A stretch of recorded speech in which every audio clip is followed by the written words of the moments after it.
Still on telly. Still on telly. Good afternoon. Hello. Hi there. Good afternoon. So far away down there.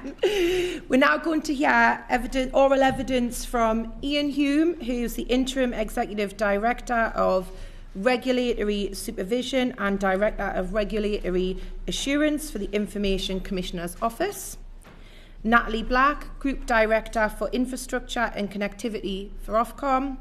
And Stuart, Okin, Director of Cyber Regulation and AI for Ofgem.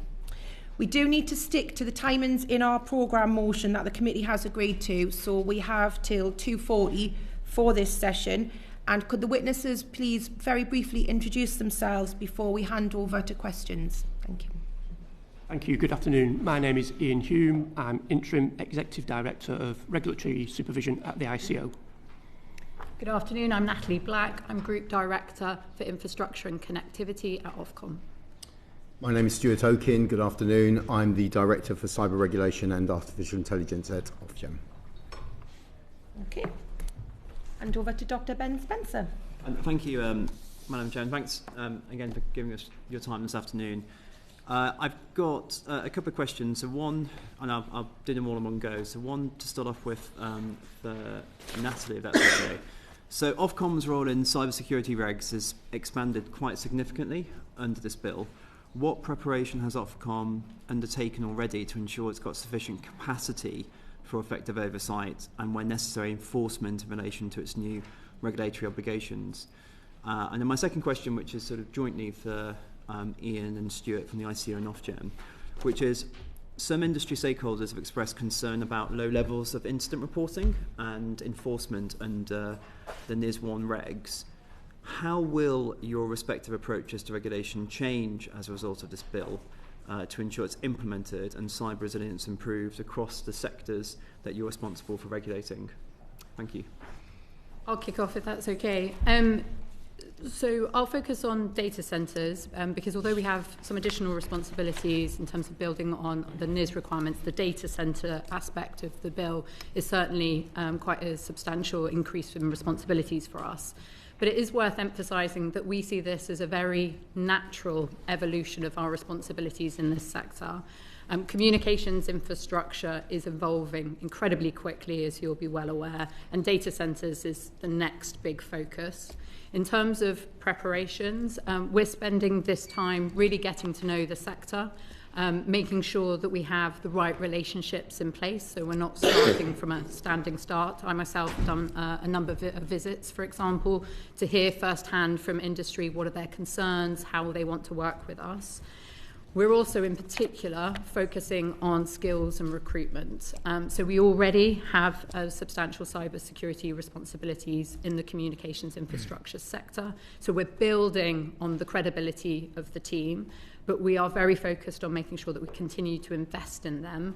And already about 60% of the team come from the private sector. That is something that we will want to continue going forward.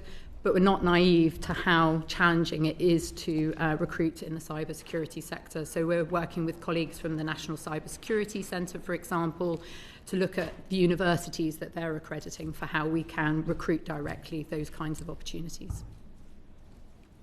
On incident reporting, I think the current thresholds in the existing regulations mean that the levels are very low at the moment, and certainly what we see in terms of reports from RDSPs don't meet those thresholds.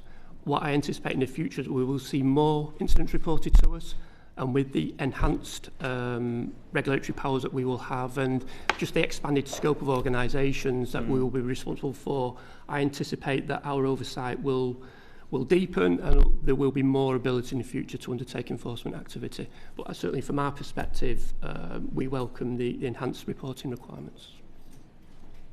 Just to pick up on that, on the incident side of things, again, I agree with Ian, the thresholds will change, and obviously with the new Act, any type of incident that could potentially cause will obviously be notified where that doesn't happen today under NIS. On the enforcement, let me pick up on that one very specifically.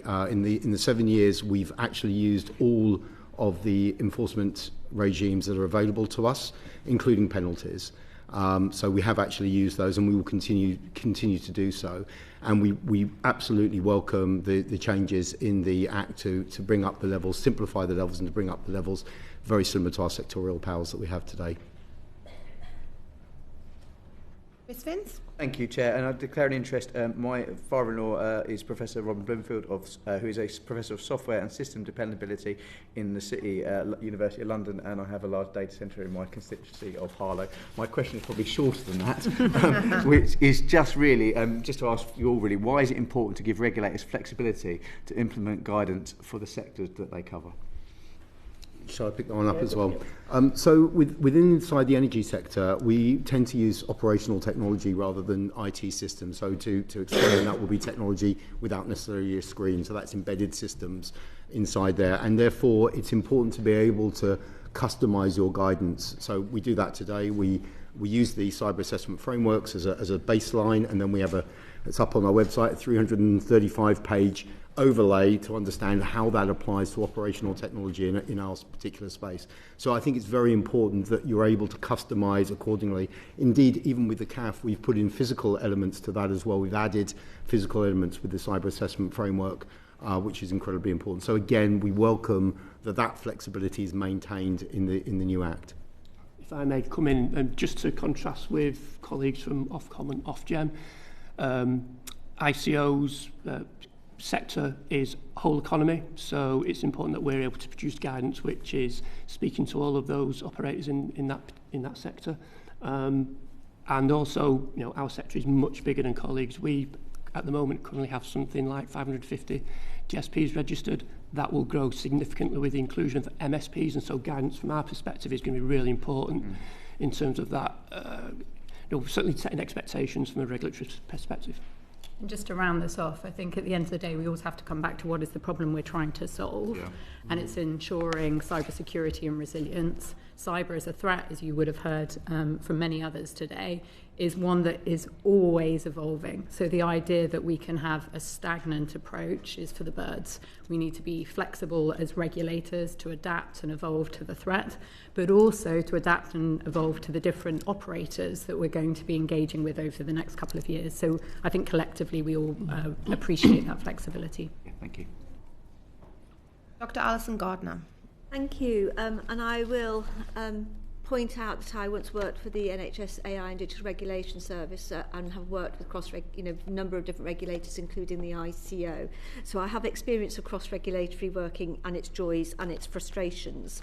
So, and we've heard from, in evidence, the challenges experienced by businesses of when they have to go to different regulators, I think it's as many as 14, and often the conflicting guidance that they are given, and also the skill set within each of the regulators, and there were calls for one portal, one incident reporting things. So to the ICO, you are a horizontal regulator working across all sectors. So in your experience, would a single cyber regulator be a good idea? And what would be the benefits and what would be the challenges? And I will allow Ofcom and Ofgem to jump in and defend themselves. I suppose the challenge with having a single regulator is that, like ourselves as a whole economy regulator, it will have to prioritise and direct its resources at the issues of highest harm, highest risk. One of the benefits of a sectoral approach is that we understand our sectors at a deeper level. We certainly work together quite closely on a whole range of different issues, and certainly my teams have been working with Natalie and Stuart's teams over the last 18 months or so on the bill and in thinking about how we can collaborate better and coordinate our activities. So it's really pleasing to see in the bill that actually that's been recognised with the provisions that are included in there for information sharing. That's going to be really key, because I think the lack of information sharing provisions in the current regs has been a bit of a hindrance, if I'm honest with you. So yeah, I think there are pros and cons, but just to come back, I think a single regulator, it will need to prioritise its resources, and so you may not get the coverage that perhaps you would do on a sectoral approach. And I would add to that, the challenge of a single regulator, and having worked in this area for quite some time now, is that you end up with a race to the bottom and minimum standards that you can apply everywhere. Whereas with a tailored approach, you can recognise the complexity of the cyber risk and the opportunity to really target specific issues, for example, pre-positioning and ransomware. That said, we absolutely recognise the challenge for operators and companies having to bounce between regulators. We hear it all the time, and I think you'll see a real commitment for us to do something about it. Now, some of this needs to sit with DCIT, and DCIT's getting a lot of feedback from all of us in terms of how we need them to coordinate and make this as easy as possible for companies. Many, of course, are very, very important investors in our economy, and we absolutely recognise that. But we're also doing our bit through the UK Regulators Network, through the Digital Regulators Cooperation Forum, to find those low-hanging fruit that we can make a difference. So to give you a tangible example, we think there should be a way to find a way through to do single reporting of incidents, for example. We don't have the answer for that yet, but that's something that we are exploring to try and make the companies' lives easier. But to be honest, our lives easier as well, because it wastes our time having to coordinate across multiple operators. Thank you. Yes, I'm happy with that. Bradley Thomas? Thank you, Chair. What additional resources do you think you may need in order to implement and enforce the requirements of the bill? I take that one for a start. So, again, just to go back to an earlier point I made in contrasting ICO's position compared to colleagues, we have a much larger sector as it currently exists, and we'll have a massively, again, larger sector in the future. We are also funded slightly differently. The ICO is granting aid funded from government, so we are dependent on support from government in that perspective. To move from a reactive footing, which is our position at the moment, that's the government's guidance to competent authorities and to the ICO specifically, to a proactive footing with a much expanded sector, will need significant uplift in our skills and capability and system development to be able to register and obviously ingest intelligence from MSPs and RGSPs in the future. So from our perspective at the ICO, we need significant support from DCIT so we can transition into the new regulatory regime, which will ultimately be self-funding with a sustainable model there, but we need continued support during that transition period. Are you able to quantify that in any way? So at the moment, just to give you a few broad numbers, our teams are currently around about 15 people. We anticipate doubling that. And then into the future for self-funding, obviously, we will be in a bit more control of our own destiny, as it were, really. So, yeah, it's a significant uplift from our perspective. So to add to that, I think the challenge here is the devil is in the detail, and until the details work through secondary legislation, we collectively sort of have to reserve our position so that we give you accurate numbers in due course. I mean, from Ofcom's point of view, it's about adding tens rather than significant numbers. I don't think we're that far off from the ICO. But to emphasise, this really is about quality. It's not necessarily about quantity. What companies want is to work with expert regulators who really know what they're doing. And from Ofcom's point of view, we're building on the work that we're already doing under the Telecom Security Act. And so it will be reinforcing that team rather than setting up a separate team. And we want to get the best high-quality individuals who know how to talk about to industry, who really know cybersecurity, to make sure that people have a good experience from engaging with us. If I may just add to what Natalie just said, the one challenge that we as a group will face is that we're all fishing in the same pond for skills. And MSPs and others are going to be fishing in that pond as well from the sector side. So I think there needs to be a recognition that there is going to be a skills challenge in this implementation. To specifically pick up on your numbers, we have 43 headcounts at the moment that are dedicated within cyber regulation. That also includes the investment side, and we have access to the engineering teams as well, which is a separate team engineering directorate, and our enforcement directorate, as well as all the legal side of things. Because the scope changes that are being proposed in this particular act are just the large load controllers and supply chain, we're not expecting a major uplift. These will be small numbers in comparison. So unlike my colleagues there, we're not expecting a big uplift in resourcing. Jim Rocker? Thank you, Chair. Ian, I was reading the ICO's response in December as this legislation was proceeding, and you talk a little bit, or at least the ICO does in its statement, about some clarity around secondary legislation, the Secretary of State's powers, the definition of significant impact, these sort of things. Can you talk a little bit to us about, and maybe yourself as well, Natalie, about your concerns or what you'd like to make sure is right in the secondary legislation?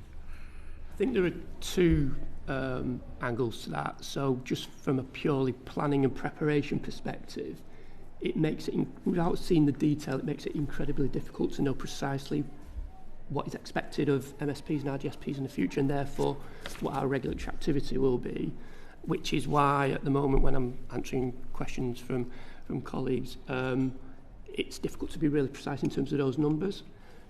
Equally, what we're hearing from industry is that they want to see that precision as well. So what is the expectation on them from an incident reporting perspective? What does significant impact mean? Similarly with designation of critical suppliers, again, there's some precision that is needed around those definitions.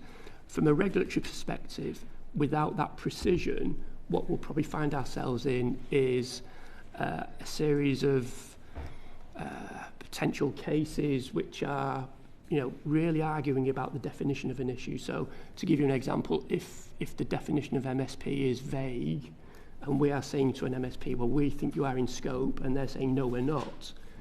A lot of our time and attention will be taken up with those types of arguments and disputes, as it were, really. So precision is going to be really key from our perspective. And sorry, Natalie, just before you come in, is there anything, and to you as well, is there anything that you, in looking at this, you would have preferred to have seen in the primary legislation? Or do you think it affords industry and government flexibility that it's in secondary? I think that there's a balance to be struck when it's written onto the face of the bill and things change. We know this is, fast-moving sector. It makes it incredibly difficult to change things. So I think there's a balance to be struck between primary and secondary. But certainly what we're hearing and what we're saying is that some more precision around some of those definitions is going to be really critical from our perspective. Yeah, so to be honest, I would come in and strongly agree with Ian. A regulator is only as good as the rules that it enforces. And so if you want us to hold the companies to account, we need to be absolutely clear on what you're asking us to do. I do think the balance is probably just about right in terms of primary and secondary, in particular because the secondary vehicle gives us the opportunity to make sure there's a lot of consultation. I mean, you would have heard throughout the day, and we hear it all the time from industry, that that's what they're looking forward. They're looking for periods of business adjustment, which we hear loud and clear, and they really want to be involved in the consultation period. And of course, so do we as well in terms of what we then need to take on from the secondary legislation into codes of practice and guidance. Thank you. Eve Robertson? It's already gone. Thank you, though, Chair. No problem. Dr. Ben Spencer? Thank you. So, Natalie, I'm going to slightly single out Ofcom in some ways and say sort of Ofcom is, it's fair to say, has got quite a lot on its plate at the moment, particularly when it comes to the implementation of the OSA and all its other duties. Looking at resourcing that you have to administer your duties under the Cybersecurity and Resilience Bill, do you think that you're set up to do that, and are your resources siloed, given the competing considerations that Ofcom has, particularly over the next few years? So it's a great question. I'm not at all surprised that you've asked, given everything that is going on at the moment. And as well as being Group Director for Infrastructure and Connectivity, I'm also the executive member of the board sitting alongside our CEO. So what I can say from first-hand experience is Ofcom is an organisation that really recognises how fast technology is changing. I don't think that there is another sector that is really at the forefront of change in this way, apart from the communications sector. And there's a lot of benefits of being able to sit across all of that, because it means that a lot of the stakeholders are the same, a lot of the issues are the same, and also we're an organisation that is learning to evolve and adapt very quickly with the pace of change.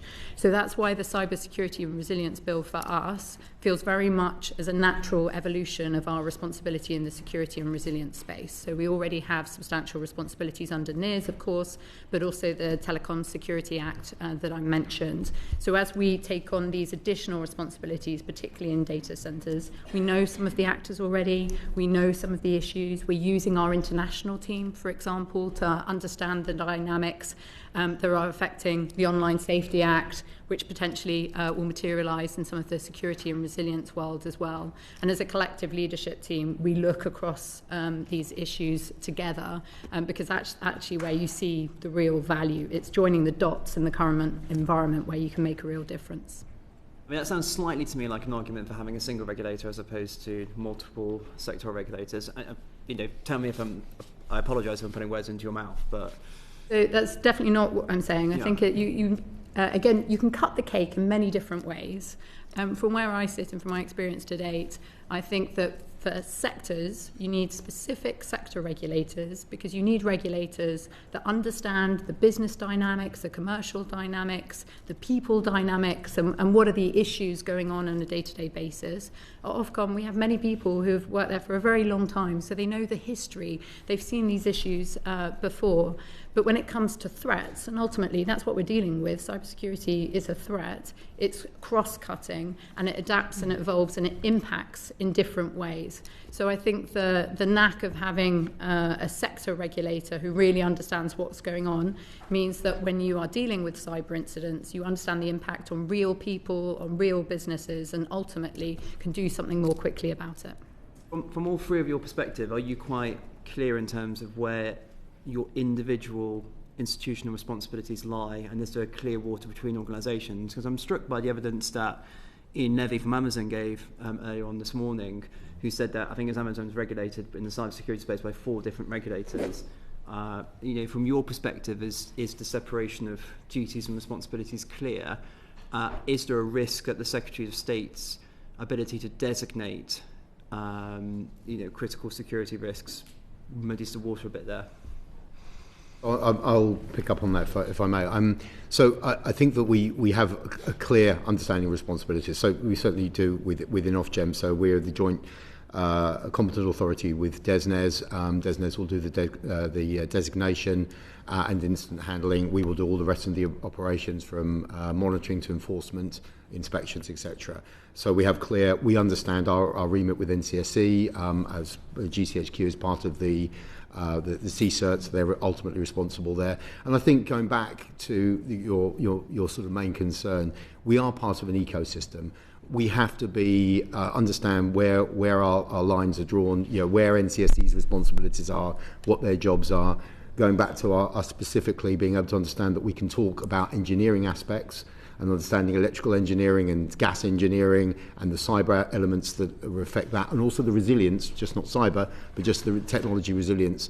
And so I think as long as we have gateways, and I think the new bill provides those gateways, clear gateways and communication between each other, I think that will assist as well. But I think there are clear lines of responsibilities.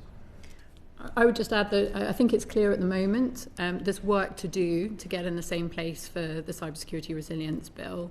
And exactly as Stuart's saying, the information gateways will make a massive difference. It is too hard at the moment to share information both between us and with the National Cybersecurity Centre. The fact that companies are going to be, we're going to have to report within 24 hours, not only to us but to the NCSC as well, I think is very welcome. And I'll just go back to my earlier point. We do think there's a bit of work for DCIT to do to help coordinate this quite complicated landscape, and I think industry would really welcome that. I agree with colleagues, and just from an ICO perspective, we see our responsibilities as a NIS competent authority as complementary to our role as a data protection regulator. If you want secure data, then you've got to have secure and resilient networks that are obviously used to process data. So we see it as a complementary set of regulations to our function as a data protection regulator. David Chadwick. Thank you, Chair, and thank you for joining us. I'd like to carry on with this sort of line of questioning about the importance of having a single regulator, because other countries, such as the Netherlands, have recently merged their cybersecurity organisations, and this bill introduces expanded but sector-specific requirements, reporting requirements to be made to regulators across different sectors. Do you believe that this fragmented reporting landscape risks preventing government and regulators from forming a coherent and cross-sector picture of emerging threats, particularly where foreign actors may be probing multiple systems simultaneously, and if so, what measures could be taken to mitigate this risk? Because it strikes me that if one of the things that this legislation is to guard against is pre-positioning, and there are sort of 14 parallel reporting systems in place, it could be the case that those pre-positioning attacks are not being picked up as a coordinated attack from another nation state or another organisation because they're not pulled together in time. So I would point to sort of my earlier remarks in terms of the importance of information sharing. So you're right in terms of that's one of the great benefits of this bill, to be able to do more, particularly when it comes to pre-positioning attacks, is really, really important, because you would have heard from the NCSC, amongst others, that certainly that's a threat that we're seeing more and more of. At the moment, it is too difficult to share information between us. And the requirement to have an annual report into the NCSC, I think, is a really good mechanism to consolidate what we are all seeing, and then for them to play the role of drawing conclusions. I mean, it's worth emphasising, Ofcom is not an operational organisation. We are a regulator. We really look to the National Cybersecurity Centre to provide that threat leadership in terms of what's going on across the piece. And so I think that sort of answers your question in terms of where does that all come together. Yeah, so I totally support that. And NCSC will be the hub for that type of threat intel and communications in terms of what risks are actually being pre-positioning or whichever area you particularly want to do. And then I think the gateways will help us communicate across. Well, just bringing it back to the practicalities of incident reporting, you say that potentially 14 lines of incident reporting because there are 14 competent authorities. I think there is something to be explored about how that can be consolidated. If you put yourself in the position of an organisation that's having to make a report, then there needs to be clarity on where it has to make it and what it needs to report as well. Yeah, so do you know how you would be doing that information sharing at the moment? Well, at the moment, as we've already explained, the current regs don't allow us to share the information, which is a bit of a barrier to us. In the future, certainly we're working together to try and figure it out. I think there's a role for DSIT in some of that as well. So we have a real problem at the moment that information sharing is much harder than it should be, number one. And so this bill makes a big difference in terms of addressing that point, not only amongst ourselves, but also with DSIT and with NCSC.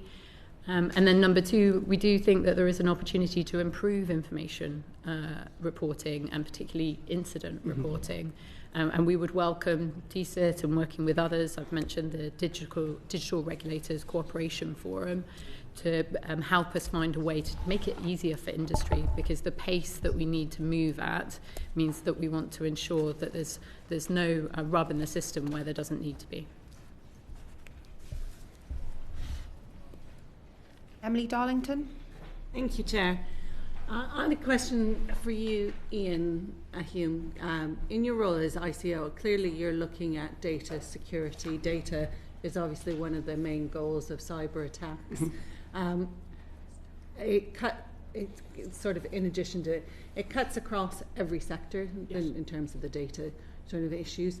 And when you're looking at data, you're looking at a really broad sector of data, right from individual identifiers to names, addresses, bank accounts, whatever it might be. And this could happen in any sector. How exactly do you see this bill as giving you additional powers to be able to take the actions, particularly the coordinated through AI or foreign actions? And do you think that it is sufficient for what you feel we'll be facing in the next 5 years? I think you need to think about this as essentially two different regimes. The requirements under the data protection legislation to report a data breach are well established, and we have teams, systems and processes which manage all of that. And there are some notable cases which have been in the public domain in recent months where we've levied fines against organisations for data breaches. What this will do, I think the first thing to realise is that we're still only talking about quite a small subsector, so digital service providers, so that's cloud computing service providers, online marketplaces, search engines, and MSPs eventually when they're brought into scope. A lot of those organisations, MSPs, will provide services into a lot of data controllers. So, as I explained before, if you've got the resilience and security of information networks, then it should help to make data more secure in the future. Lincoln Job. Thank you, Chair. One of my favourite aphorisms is institutions get the behaviours they reward. And we had a sort of a cry from Amazon Web Services this morning about when you are dealing with your regulator in the event of a major cybersecurity attack, please remember that you're dealing with a victim. I've dealt with the ICO before, and maybe it was the companies that I worked in and led, that there was just a culture that if you had a data breach, you told the ICO. There was no question about it. How are you going to develop your reactions and the behaviours you reward in order to encourage a set of behaviours and cultures within the corporate sector of openness, bearing in mind, as was said this morning, that by opening that door, companies could be opening themselves up to a hefty fine? If I pick up on that one first, if you don't mind. So I think within the energy sector, we have that culture. It's one of safety and security, and there's the chief executives and the heads of security really lean into that, and they understand that particular space. So there are many different forums where they communicate and they share that type of information with each other, and of course with us. Even though I should say that incident response is really the purview of DESNES rather than ourselves, but they will speak to us about that from a regulatory perspective. From the ICO's perspective, I mean, we receive hundreds of data breach reports. The vast majority of those are dealt with information and guidance to the impacted organisation. It's only a very small number that go through to enforcement activity in the most egregious cases where, failures are so, as I say, so egregious that from a regulatory perspective, it would be a failure on our part not to take action. I anticipate that's the approach we will take in the future when dealing with the incident reporting regime that the bill is setting out, that our first instinct will be to collaborate with organisations. Only in the most egregious cases would I imagine that we'll be looking to exercise the full range of our powers. And from Ofcom's point of view, I would add we have a long history, particularly in the telecom sector, of dealing with a whole range of incidents. But I certainly hear your point about the victim. When I've personally dealt with some of these incidents, often you're dealing with a chief executive, who's woken up that morning to the fact that they might lose their job, and they've got very stressed out teams around them.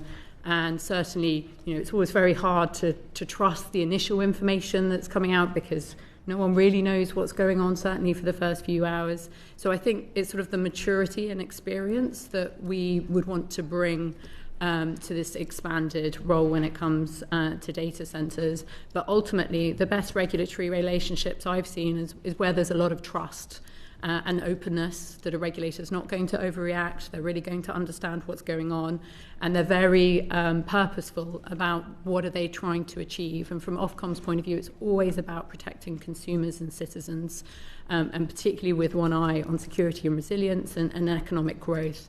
And so I think the experience we've had over the years means that we can come to those conversations with a lot of history, a lot of perspective, but to be honest, a bit of sympathy, because sometimes these moments are very, very difficult for everyone involved. A reminder, we only have 5 minutes left for this session, so if we can have concise questions and answers, we might get everyone who's waiting to get in. Call Sarah Russell. Thank you, Madam Chair. One of the things that was talked about this morning was the risk that risk in these relationships and these sectors will simply be managed down the supply chain until it's essentially contracted out of existence, because the smallest organisations that end up holding the risk will be incapable of effectively managing it, and they will also, should they fail because they haven't failed the risk and their liabilities become so big, they'll just collapse. And it's not going to be possible for you guys to manage the entirety of the supply chain down. So how do you see your enforcement capabilities and the the adequacy or otherwise of the legislation in that context. So yeah, I'll pick up on that. So essentially, we wouldn't go all the way down the supply chain. First of all, the operator essential services are defined very much by the thresholds. They're ultimately the first point of responsibility. The critical third-party suppliers that have been brought in by this legislation, there will be a small number of those critical third-party suppliers that are for energy are for the entire systemic system of the UK, not the smaller entities. So we'll be holding those to account. And on the enforcement side of things, if it comes to that, and when it comes to that, essentially they will be held in the same situation as the current operators of essential services as they are today. So, and we do welcome the simplification in the bill and bringing those into the same sectorial powers that we have, the same type of fines that we see today. So it won't go down to that minutiae detail. And again, the secondary legislation gives you that ability to define that. So to keep it brief, we welcome the supply chain being brought into scope, because we are all very well aware the most high-profile recent incidents often emanated in the supply chain. That said, we should be very honest about the complexity of entering into this space, exactly for all the points that you've alluded to in terms of volume and scale and everything. We are already using this time to work through what our methodology will be, but certainly engaging with the operators of essential services, who are ultimately the customer of these suppliers, has to be a starting point in terms of who are they most worried about in their supply chain. And then, as Stuart says, you'll see some commonality across all of our sectors. So the numbers might not be as big as we might first think, but this is all what we need to work through over the coming months. Just to add, from an ICO perspective, one of the big tasks that we're going to have in understanding the MSP market is what their supply chains look like.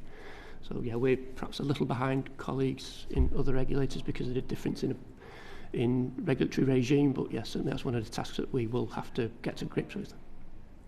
In 1 minute, Freddie Van Morello, please. I'll try to be brief. One of the things we heard this morning is that by its very nature, kind of companies who require and also supply these kinds of digital services are not geographically bound, they're cross-border.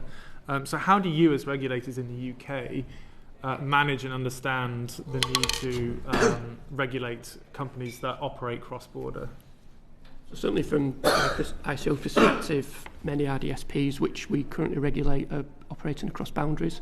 From our perspective, the focus is on the outcome. So, if they've got operations in other jurisdictions which are providing services into the UK, our focus is on the outcome and getting to understand the UK side of things more than anything else.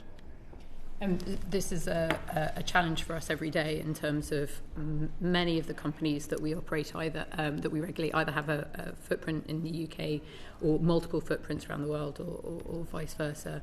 I think the issue is making sure that the UK requirements are as clear as possible to give them no excuse to sort of argue exceptionalism.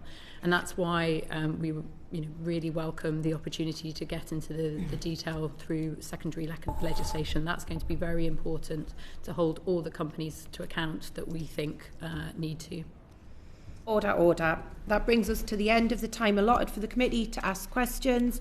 On behalf of the committee, I want to thank our witnesses for their evidence. Thank you very much. Thank you. Thank you.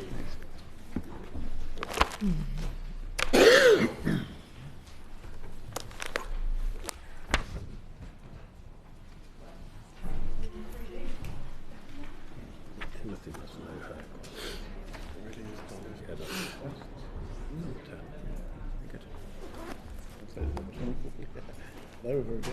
Yeah, they were.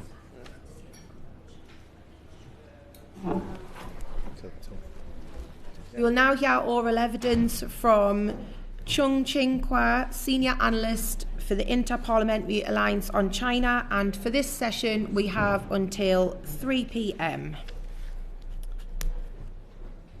Chris Vince. Am I first? Oh, thank you very much. just, well, first of all, thank you for coming and to giving evidence to this session.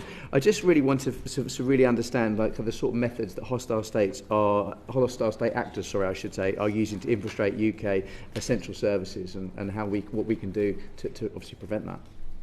So the threat, some background. So I'm the senior analyst of the Inter-Parliamentary Alliance on China, and I'm also a PhD candidate in law in the University of Hamburg, focusing on data protection, data transfer. So my expertise is not entirely on critical infrastructure security, but I do a lot of analysis on China legal system and also how it works in general. So that's how I can contribute to this evidence giving. So the threat posed by the CCP to our critical national infrastructure, like water, energy, and transportation, has shifted from espionage, like stealing secrets, to pre-positioning, like preparing for sabotage. So we can't understand this threat without understanding the civil-military fusion of the Chinese state. So Chinese companies operating in our CNI are not independent per se, as we would normally think about it in our country, as in it's a private entity, it operates on its own, it has its own decision-making mechanism. In China, they are legally obligated under at least Article 7 of the China's National Intelligence Law to cooperate with the state, to provide information, to provide help when it comes to decryption, and to gather information on the requests of the government.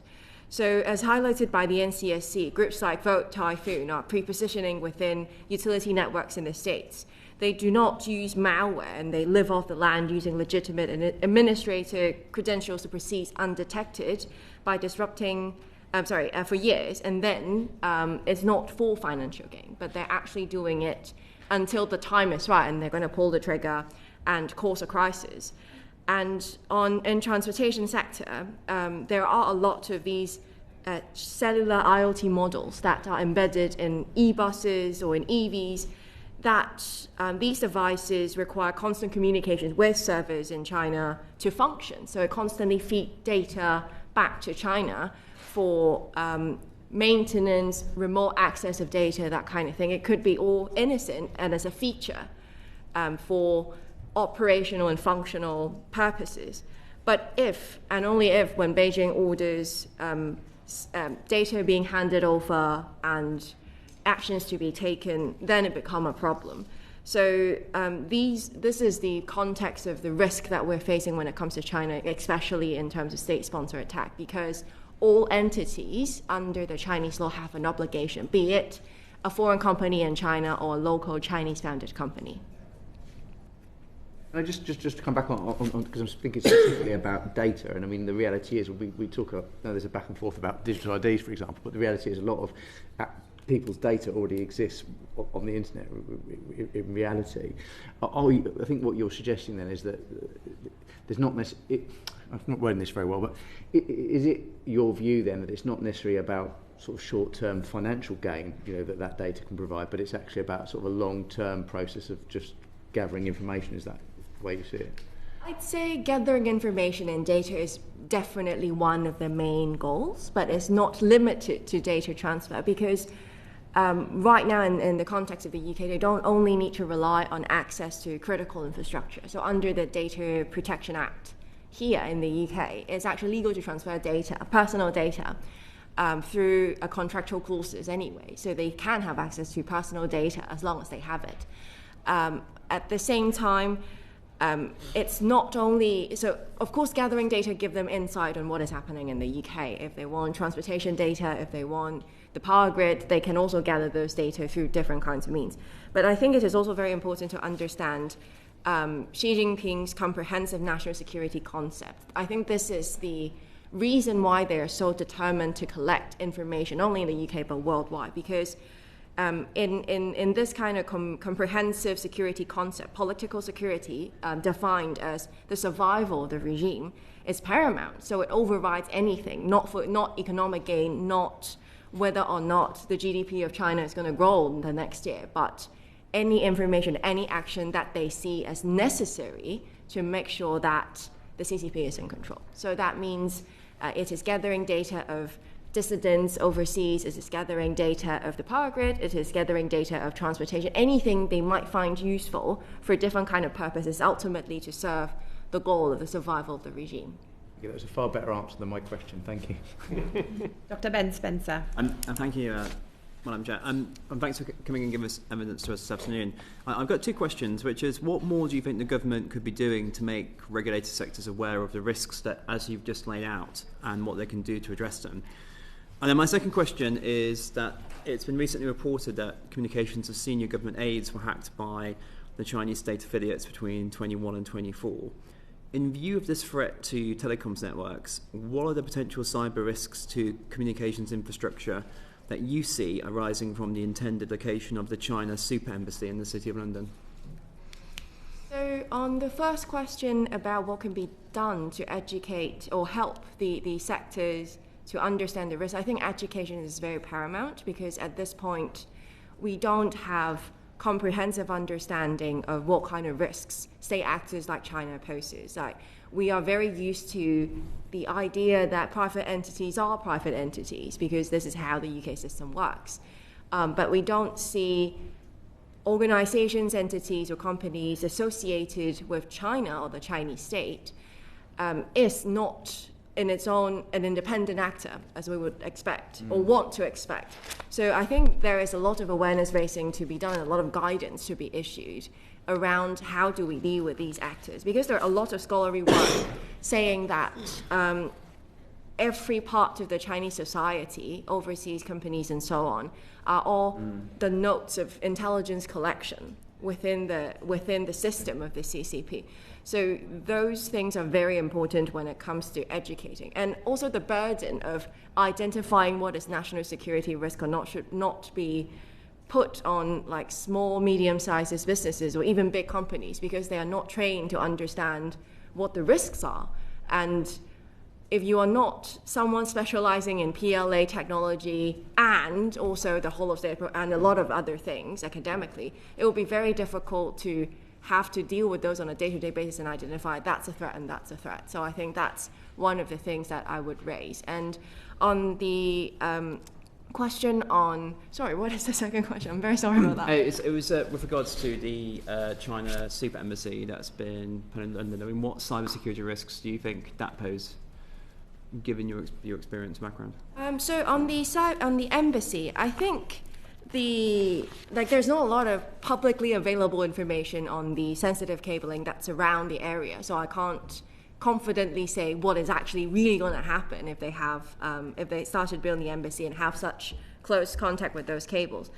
But I think the limit of this bill when it comes to the Chinese embassy is that this bill cannot mitigate the risks that's posed by this mega embassy in the centre of London, because the bill regulates operators, not neighbours or any random building in the city.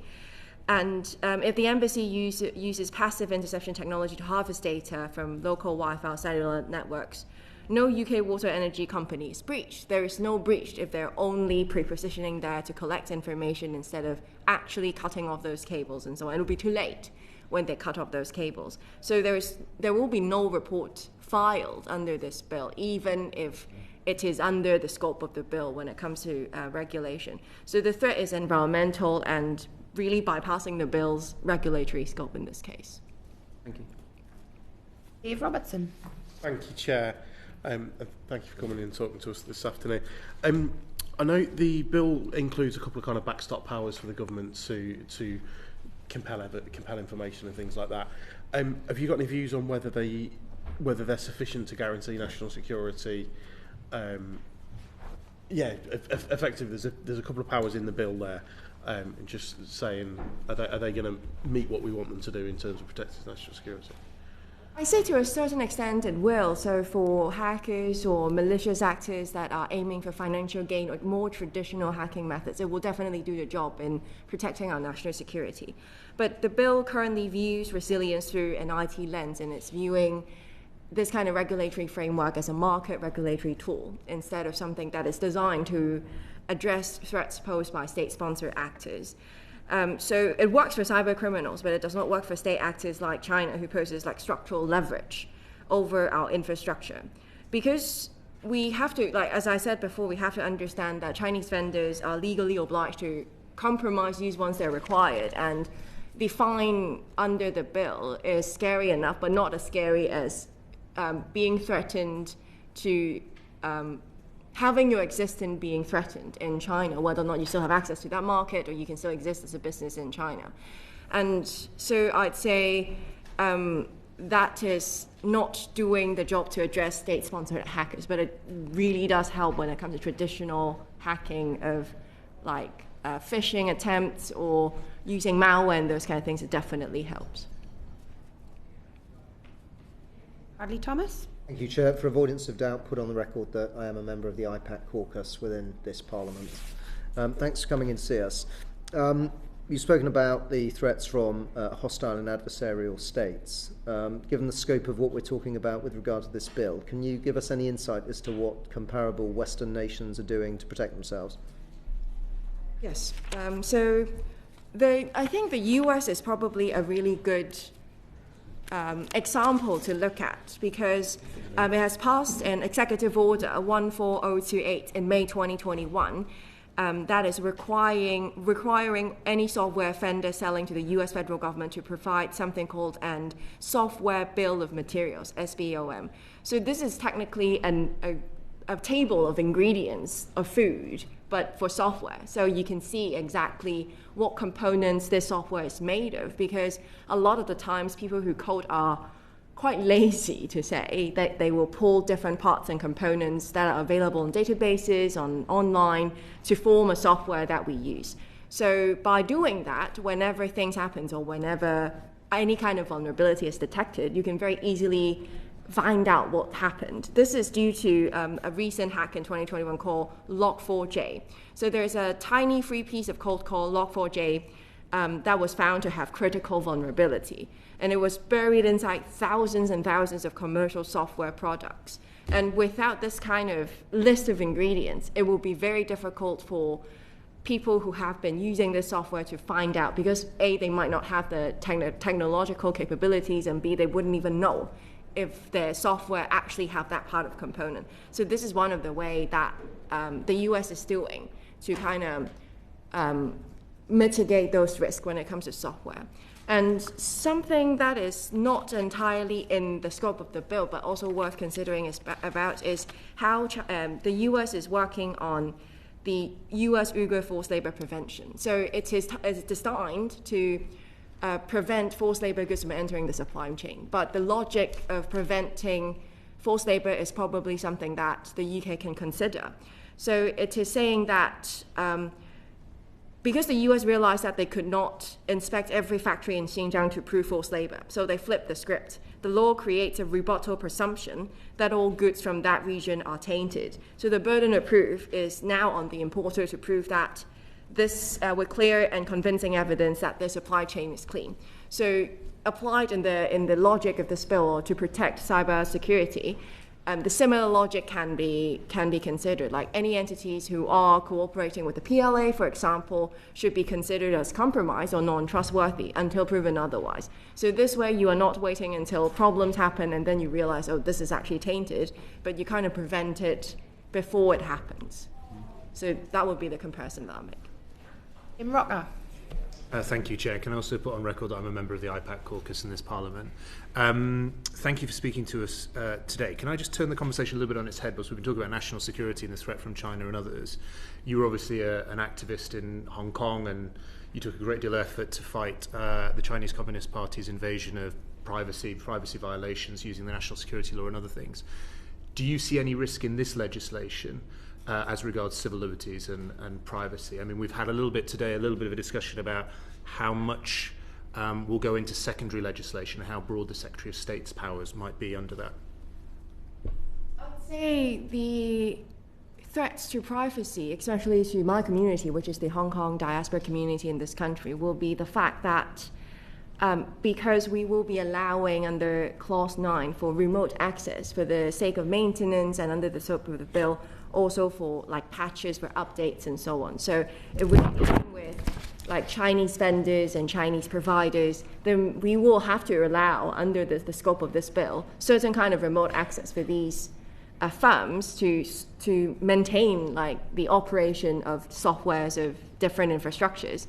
So that, as a Hong Konger, would be worrying, because I don't know what kind of tier 2, tier 3 supplier there will be that will have access to all of these data, whether or not it gets transmitted back to China, whether or not it gets into the wrong hands, and also kind of thing. So it would be a worry that our data would fall into the wrong hands. And even though we're not talking about specifically about personal data, the personal data is definitely covered in that scope. And for people, like especially for those with bounties on their head, I would imagine this would be a huge worry that there might be more legitimate access to data than it is right now under the current Data Protection Act. And from the other perspective, I'm just thinking about a UK government in the future overreaching. Do you think there's any risk from this legislation? I'd say it's always a two-edged sword when it comes to regulating against threats, because the more the Secretary of State or the government is allowed to go into systems and hold powers to turn off or take over certain things, then there's always risks of whether or not these power will be abused to a certain extent or cause harm unintentionally. So I think the balance is always to be struck between like giving more protection to privacy and for ordinary users, and giving power for the government so that they can act accordingly. So I'd say that the better thing to do, in my opinion, would be for critical infrastructure like the power grid and water and that kind of thing. Obviously, the government needs control over those things. But for communications and those things, I think there is, to a certain extent, of what the government can and cannot do. But I personally don't see a lot of concerns in this bill. Emily Darlington. Thank you, Chair. I wanted to move from software to hardware, hardware that's particularly vulnerable to potential cyber attack, particularly around SIPs and the integration of Chinese tech into SIPs, thereby making them what could be vulnerable to cyber attacks if you know the code into those particular bits of hardware. Do you think we should be doing more to protect against that vulnerability? And should that be something covered by this bill? I think it should definitely be covered by this bill, because if we are not regulating to protect hardwares as well, then we will go into a situation where we get hardwares that are already embedded with upcold attack, for example. And there are like existing examples in the context of China. For example, the Lenovo Supervision scandal in 2015. So there have already been like original implemented ad software that hijack the HTTPS certificate, which is something to protect you and the website's communication so that nobody sees what activity is happening between you and the website. So having this Supervision injection makes the communication actually transparent. And this is what has been done before the product even come out of the factory. Mm-hmm. So this is not something that a software problem can fix, a software solution can fix, because if you are sourcing a Lenovo laptop, for example, and the laptop as upon its arrival would be a security breach and a privacy breach in that sense. So definitely we should take a step further and regulate the hardware as well, because that is also where a lot of the times state-sponsored attack kind of target as an attack surface. Order, order. That brings us nicely to the end of the time allotted for the committee to ask questions. On behalf of the committee, I'd like to thank our witness for her evidence. And we move on now to our next panel.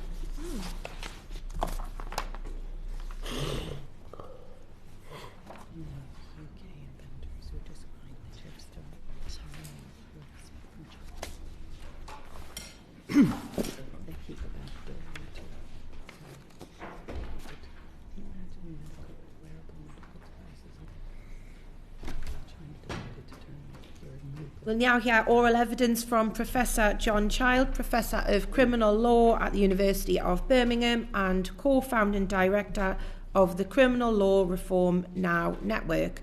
For this session, we have until 3:20 p.m. I call Dr. Ben Spencer.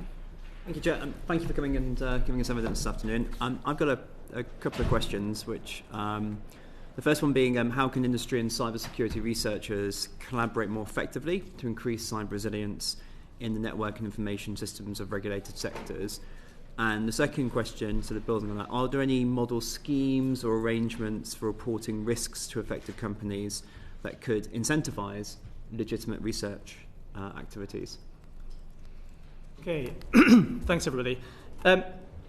So my specialism is obviously in relation to criminal law, so it's a bit of a sidestep from a number of the pieces of evidence you've been hearing so far. And indeed, when it comes to this particular bill, the potential that I'm going to focus on, and so the group that I work for is also focused on, is around sort of complementary pieces of legislation, and particularly the Computer Misuse Act, so the potential there for criminalisation and the role of criminalisation in this field. And I think that speaks very directly to the first question in terms of collaboration and effective collaboration. I think it's very important to recognise in this particular field that where you've got hostile actors and threats, you've got a process of potential criminalisation there, which is designed, obviously, to be effective as a barrier. But the reality of that is where you have threats that are very difficult to identify and mostly originating overseas, the actual potential for criminalisation and criminal prosecution is really very slight. And that's what we see, obviously, borne out in the statistics as well. And so the best way of protecting against threats is very much through the use of our cybersecurity expertise within the jurisdiction. And when we think about sort of pure numbers, and we talk about 70-odd thousand cybersecurity private experts compared to a matter of hundreds in the public sector and police and others, then obviously that potential there for better collaboration is absolutely vital for the kind of effective resilience within the system. And yet, what you have at the moment is a piece of legislation in the Computer Misuse Act, which perfectly sensibly in 1990 went with a sort of protective criminalisation across the board approach of any kind of unauthorised access becomes a criminal offence, without mechanisms to recognise a role for a private sector, because essentially there wasn't a private sector doing this kind of work at that time. And so when we think about potential collaboration, first and foremost for me, from a criminal law perspective, is that we should make sure that we're not criminalising effective cybersecurity. And the reality is, when we look at the current system, is that if any unauthorised access of any kind becomes a criminal offence, then you're either routinely criminalising the engagement in legitimate cybersecurity, which is a matter, of course, across the board, or if you are encouraging those cybersecurity experts to step back from those kind of practices for obvious good sense, then you are, on the one hand, lessening that level of protection, and or you're outsourcing to other jurisdictions, other cybersecurity firms, where you don't necessarily have that effective cooperation, that effective reporting, and so on. So, yeah, that's my perspective in there in terms of, yes, absolutely right, but we have mechanisms in place now that actively disincentivise that close collaboration and professionalisation. Sarah Russell. Thank you. Professor Child, I note that you are very supportive of legal reform in quite a number of areas. One of the things, and the emphasis on the Computer Misuse Act, surely the reality is that the CPS is never going to conclude that it is in the best interests of the country to prosecute any of the stuff that people are concerned about, that we recognise are positive behaviours and helpful. So is there this need for legal reform? Yes. I mean, the problem is it's not the easiest criminal law tale, if you like. So the problem, if you like, that if there was a problem of over-criminalisation in the sense of prosecutions, penalisation, high sentences and so on, then absolutely. The solution then to that is, okay, we can look at a whole range of options, including prosecutorial discretion, including sentencing, whatever it might be, to try and solve that problem. That isn't the problem under the status quo. The problem under the status quo is purely one of the original point of criminalisation. Because if you have an activity that's criminalised, even if you're not going to be prosecuted, when it comes to the industry that is being criminalised, the chilling effect of that means either work is not done, or if it is done, it's done under that veil of potential criminalisation, which leads to pretty obvious problems, I would say, in terms of insurance of that kind of industry, in terms of professionalisation of that industry, making sure reporting mechanisms are accurate. I mean, we've sat through many meetings with the CPS and others, and those within the cybersecurity industry who would say, absolutely right, the channels of communication, that back and forth of reporting that you need is absolutely vital. But a necessary step before that communication can happen is a decriminalisation of the basic practices that we're undertaking. Because no industry can really effectively be told, on the one hand, what you're doing is vital, but on the other hand, it's a criminal offence, and we'd like you to document that criminal offence and report it to us in itemised fashion over a period of time. It's just not a realistic relationship to engender. And so what you have is quite a fragmented potential there for the way the cybersecurity industry has evolved, both nationally and internationally.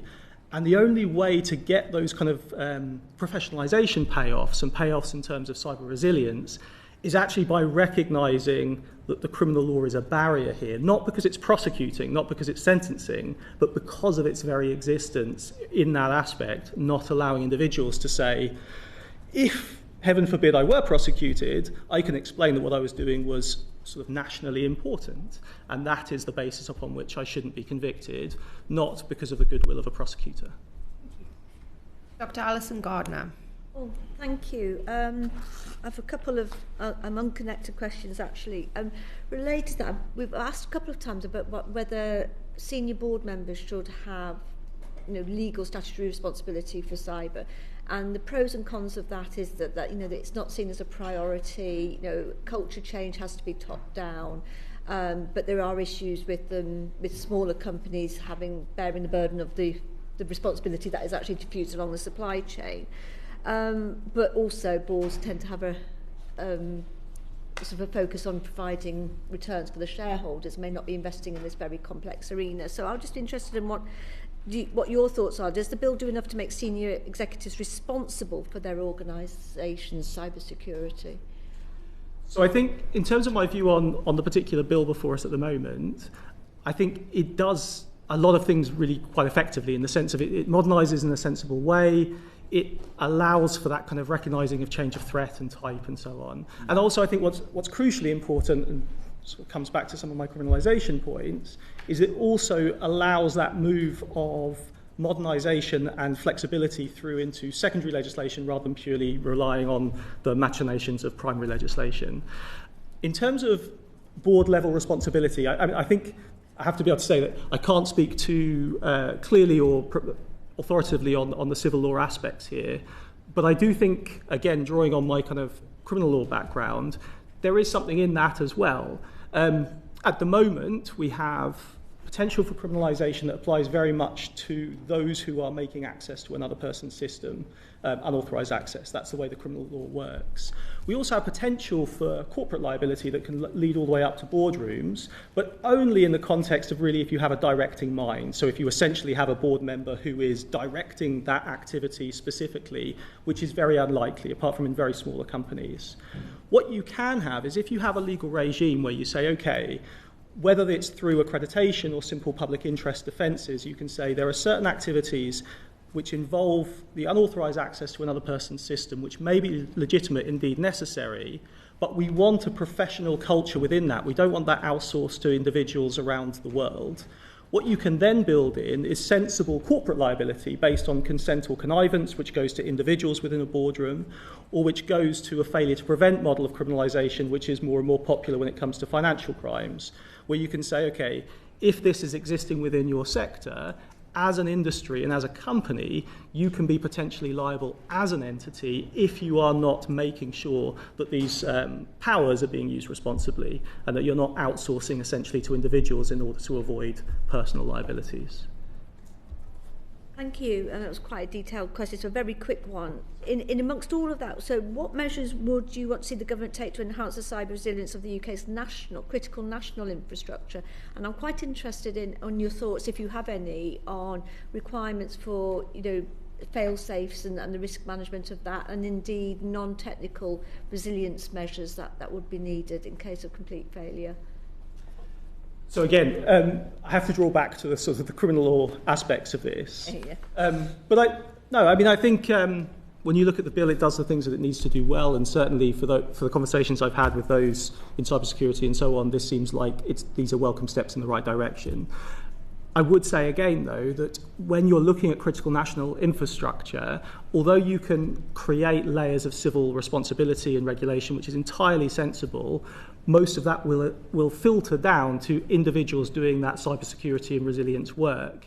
And it's about empowering those individuals. Now, within state apparatus, that's one thing, but even within regulators and in-house individual cybersecurity experts, these are people that are working only within the confines of what they're allowed to do within the criminal law as well as within that civil regulatory system.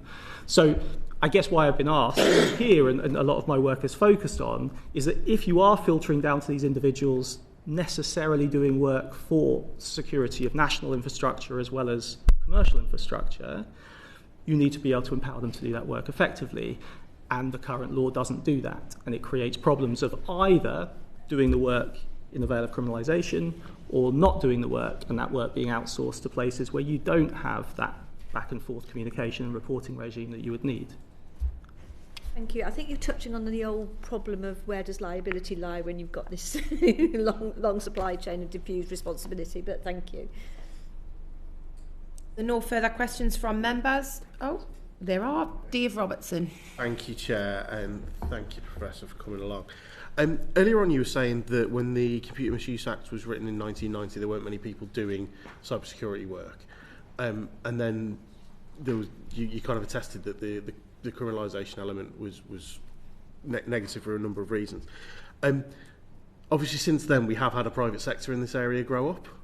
And I'm struggling to marry those two pieces of information together. So can you give us an impression about other jurisdictions and other international comparators where that maybe isn't the case, and if they've been able to get ahead of us in terms of building a more thriving sector, or like are we particularly lagging behind in the OECD on the basis of this, or are there other countries that are ahead of us on the basis that we don't have this? Or yeah, I think it's a good question. It's certainly fair to say that all jurisdictions are somewhat in a flux, right, in terms of how to deal with cyber threats which are mushrooming in a way that people wouldn't have expected.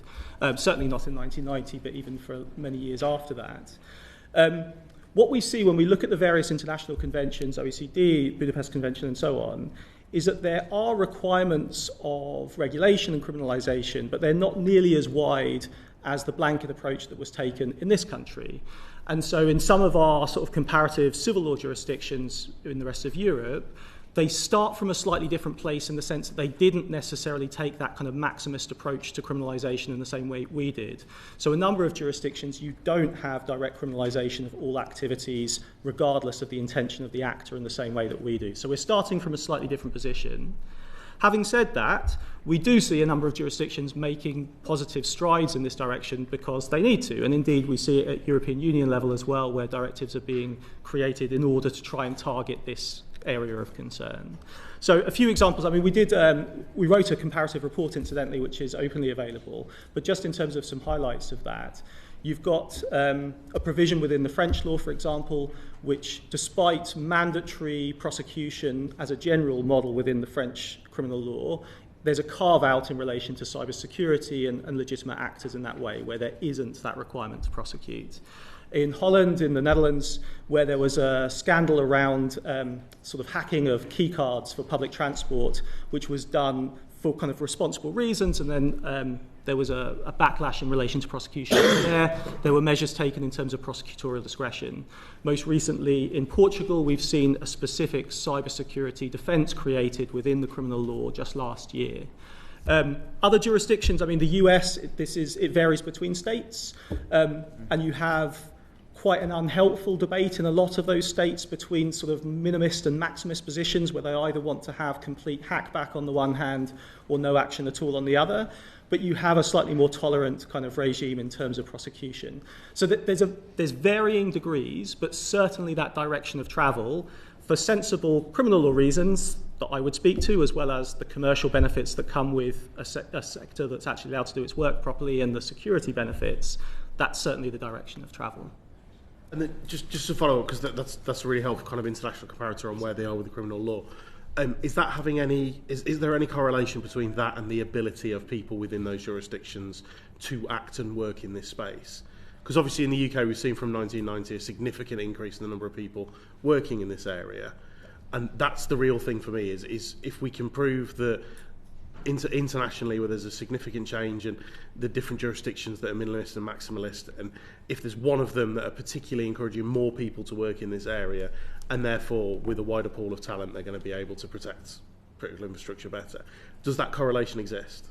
Yes, as I understand it, it does. I mean, this is part of the reason, incidentally, that my organisation, which focuses very much on the criminal law aspects, ended up having some collaborative work with the Cyber Up campaign, because obviously from the industry perspective, they can do that kind of business modelling in a way that we don't. And whereas we can make the case for sensible criminal law reform, they can talk about how that reform translates into both the security environment and the commercial environment.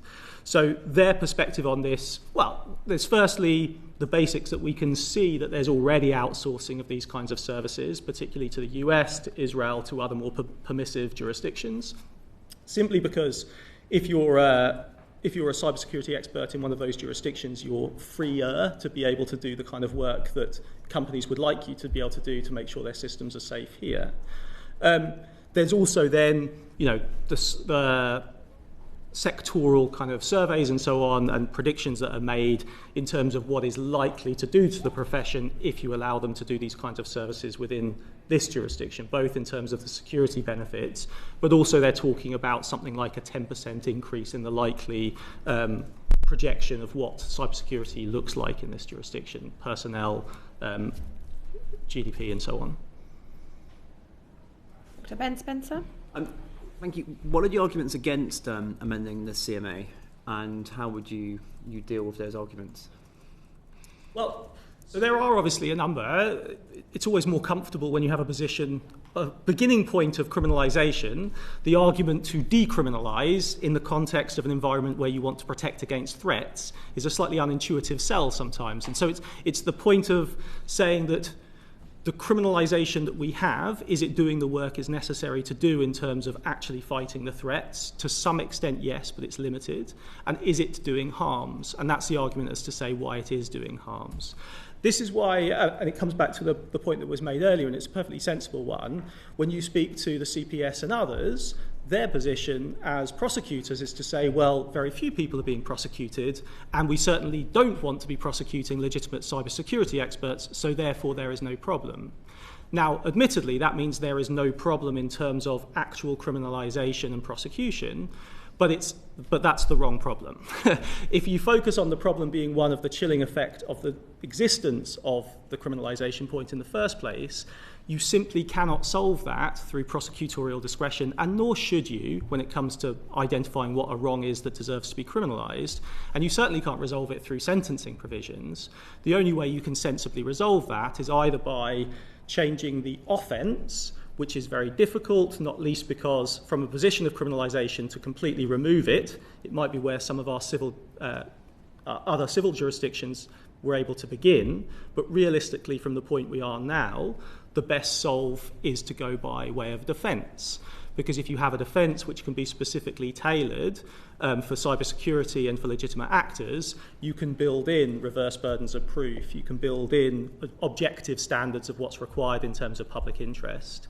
So the point here is the worry is one of perhaps bad actors taking advantage. The reality of it is very, very unlikely that the kind of bad actors actually that we identify within the system, the idea that they would be able to stand up in front of a court to demonstrate how they're acting in the public best interest is almost ridiculous. And indeed, the prospect of better threat intelligence, the prospect of better securities and so on actually provides more information and better information sharing to the NCSA and others, actually leads to more potential, I think, for prosecution of nefarious actors rather than less. So it's a more complicated story than you like in terms of a standard case for changing of the criminal law, but it's nevertheless an important one. Order, order. That brings us to the end of the time allotted for the committee to ask questions. On behalf of the committee, I thank our witness for his evidence. We move on to our next panel.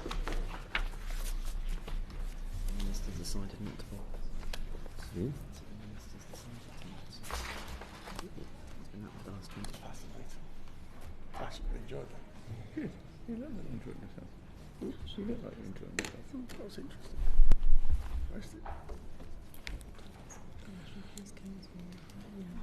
We will now hear oral evidence from Detective Chief Superintendent Andrew Gould, Programme Lead for the National Police Chief Council's Cyber Crime Programme. For this session, we have until 3:40 p.m.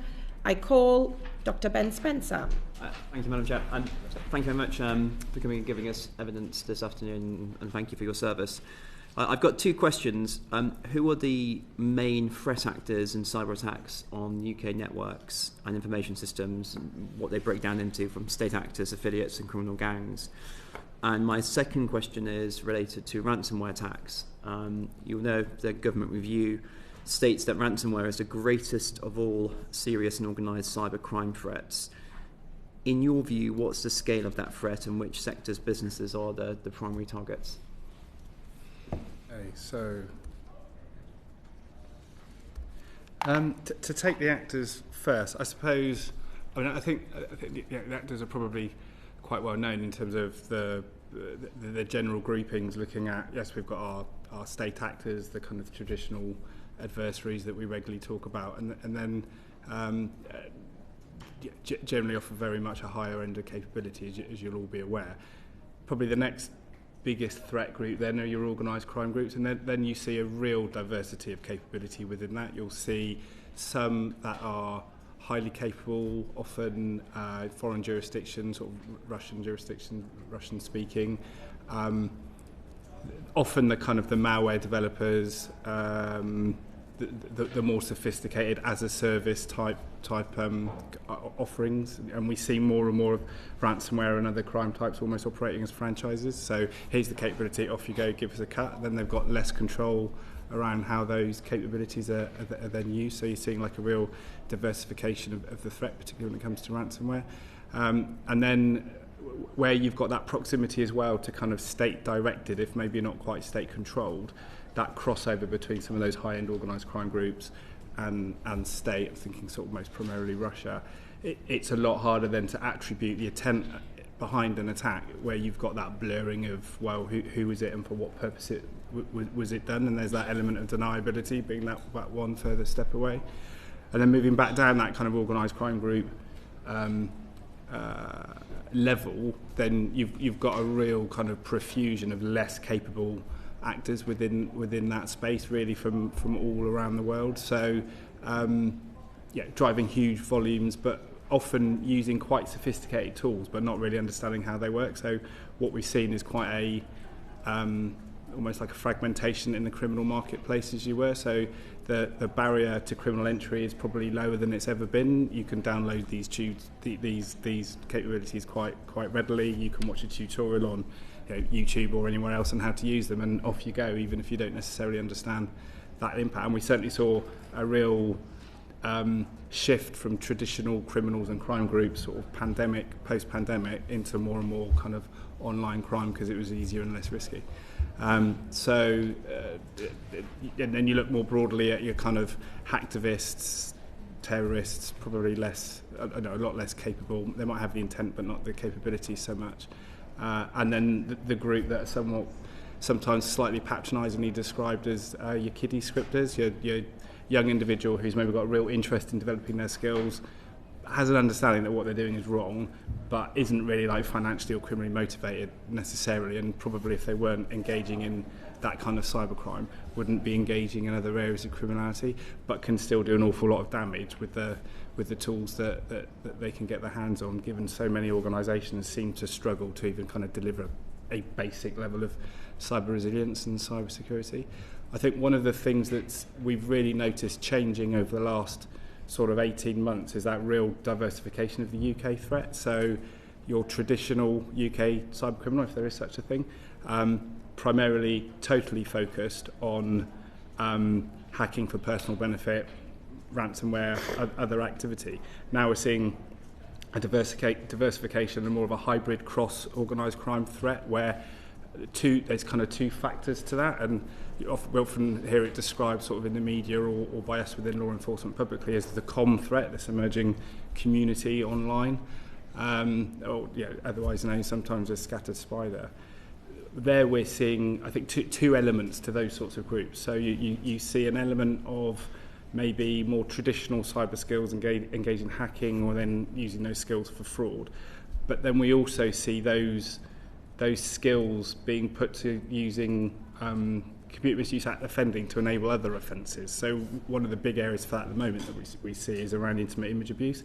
So we see more and more UK-based criminals hacking individuals' devices to access, they hope, intimate images. They then identify the subjects of those intimate images, most predominantly women, and then engage in acts of extortion or bullying and harassment. And we've seen some instances of real world contact away from that online contact. And if you think of the scale of that and the challenge that presents to policing, I can think of cases in cybercrime units being investigated up and down the country where you've got a handful of individuals who have victimised thousands of women in the UK and abroad, and you've got these small cybercrime units of a handful of people trying to manage 4,000, 10,000 victims.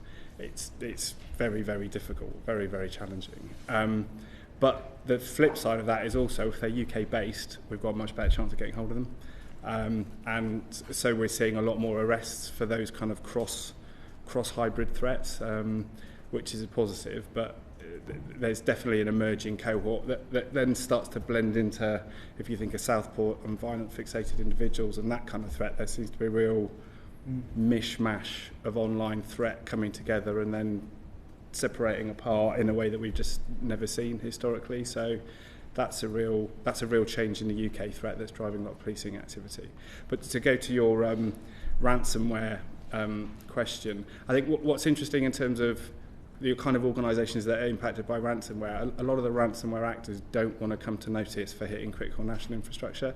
They don't want to do a colonial pipelines. They don't want to be taking out hospitals in the NHS. They know they're not going to get paid if they hit UK critical national infrastructure for a starter, so there's a disincentive. But they don't want that level of government attention, law enforcement attention. If you think of the disruptive effect that the UK NCA and policing had on Lockbit just the year before last. Lockbit went from being the number one ransomware strain globally to being out of the top 10 and struggling to come back. We saw a real fragmentation of the ransomware market post that. There's no real dominant strain or group within that that's emerged to cover that. And then a lot of those groups that are coming into that space may be a bit less skilled, a bit less sophisticated, a bit less successful. But the overall threat to organisations is pretty much the same. The volume is the volume, but probably less CNI and more smaller organisations because they're more vulnerable and less likely for it to kind of play out very publicly as a big impact on the economy or critical national infrastructure. So probably not the level of impact in the areas that people would expect, notwithstanding some of the really high-profile incidents we had last year. David Chadwick. Thank you, Chair, and thank you for joining us. You mentioned fraud. Clearly, it's a fact that criminals across the world are targeting British citizens every day. In Dyfed-Powys, over £500,000 were lost to online fraud in 2023 to 24. Elderly fraud victims are losing £7,900 a day to fraud. Clearly, these attacks are coming from all over the world. Interpol recently arrested over 800 members of a global criminal network based in Nigeria. From your perspective, how effectively are UK police forces currently able to work with international partners to investigate and prosecute overseas criminals? And what additional support from the government would most improve your ability to mitigate online fraud from overseas? That's a really good question. So it's a challenge. That international jurisdiction challenge for us is huge. We know that's where most of the volumes are driven from, and obviously we don't have the powers to just kind of go over and get hold of the people that we would necessarily want to. So it really, I mean, you won't be surprised to hear, it really varies jurisdiction by jurisdiction. Some are a lot more keen to address some of the threats emanating from their countries than others. I think more and more countries are kind of starting to treat this as more of a priority, but it's still, it can take years to investigate an organised crime group or a network, and it's taken them seconds to kind of commit the crime. So it is a huge challenge. I think there's two things that we could do more of better. These are things that are in train already. If you think about the kind of the wealth of cybercrime, online fraud, etc., all the data and a lot of the skills and expertise to tackle that sit within the private sector. Whereas in law enforcement, we've got the law enforcement powers to actually take action to address some of that. So what we've started to do, a recent pilot in the city, sort of funded by the Home Office, we've started to kind of move beyond our kind of traditional private sector partnerships, where we're working with key existing partners, sort of blockchain analytic companies or open source intelligence companies, and we're effectively in a commercial, like an openly commercial relationship. We're paying them to undertake operational activity on our behalf. So what we're doing is we're saying, company A, B or C, we want you to identify UK-based cyber criminals, online fraudsters, money laundering opportunities for crypto seizure and Pro-Seizure Crime Act. Because they've got the global data sets and the bigger picture. We've only got a small piece of the puzzle. By working with them jointly on operations, they might bring a sort of a number of targets for us, and then we can then develop that into operational activity using some of the other kind of tools and techniques that we've got. It's quite early days with those, with that pilot, but the first investigation we did down in the southeast resulted in a seizure of about £40 million worth of cryptocurrency. That's off a commercial contract that cost us a couple of £100,000. So the potential return on investment and the impact as we scale that up, and that's also a capability that you can point at any area of online threat, not just cybercrime and fraud. That's got some huge opportunities to really start to impact at scale. One of the other things we're doing in a much more automated and technical way, again funded by the Home Office, the replacement for the Action Fraud System, the new report fraud system, that will over the next year or so start to ingest a lot of private sector data sets from financial institutions, open source intelligence companies and the like. So we'll have a much broader understanding of all of those threats, but then we'll also be able to engage in kind of takedowns and disruptions in an automated way at scale, working with a lot of the kind of communication service providers, the banks and others. So a lot of that protection, instead of the traditional manual way we've always been doing it, we can start through partnerships to do it in a much more automated and effective way at scale. So a lot of the volume you'll see impacting the public in the UK now, we'll be able to design out and remove a lot of that over time. That's certainly the plan. Mr. Thank you, Chair. One of the things we've been hearing over the course of the day is that the bill in question is just one of a range of different ways in which public authorities engage with companies on cybersecurity and resilience. So I'm interested in hearing about police cyber alarm, what the programme has done in terms of making an impact on cybersecurity and resilience for organisations, and where you'd like to see going forward. I love the fact you heard of it. One of the things we really struggle with is kind of promoting a lot of these initiatives. I think kind of successive governments actually deserve a lot of credit for the range of services that are provided. I think we aspire to be a global cyber power, and in many ways we actually are. When you look at the range of kind of services and tools and advice and guidance that organisations or the public can get, there's quite a positive story to tell there. I think we struggle to bring that into one single narrative and promote it, which is a real challenge.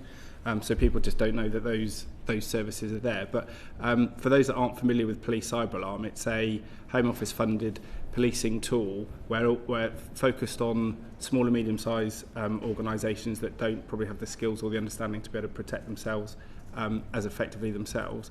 They can download this piece of software. It will sit on their external networks, and it will monitor for attacks. So for the first time, it helps us in policing build a domestic threat picture for the kind of small and medium-sized organisations, because everybody's got a different piece of the puzzle. So GCHQ have got great insight of what's coming into the UK infrastructure, but obviously can't monitor domestically. Big organisations that provide cybersecurity services and monitoring know what's impacting their clients or their organisation, but not everybody else. And policing, we get what's reported, which is a tiny, tiny piece of the puzzle. So everyone's got a different bit of the jigsaw.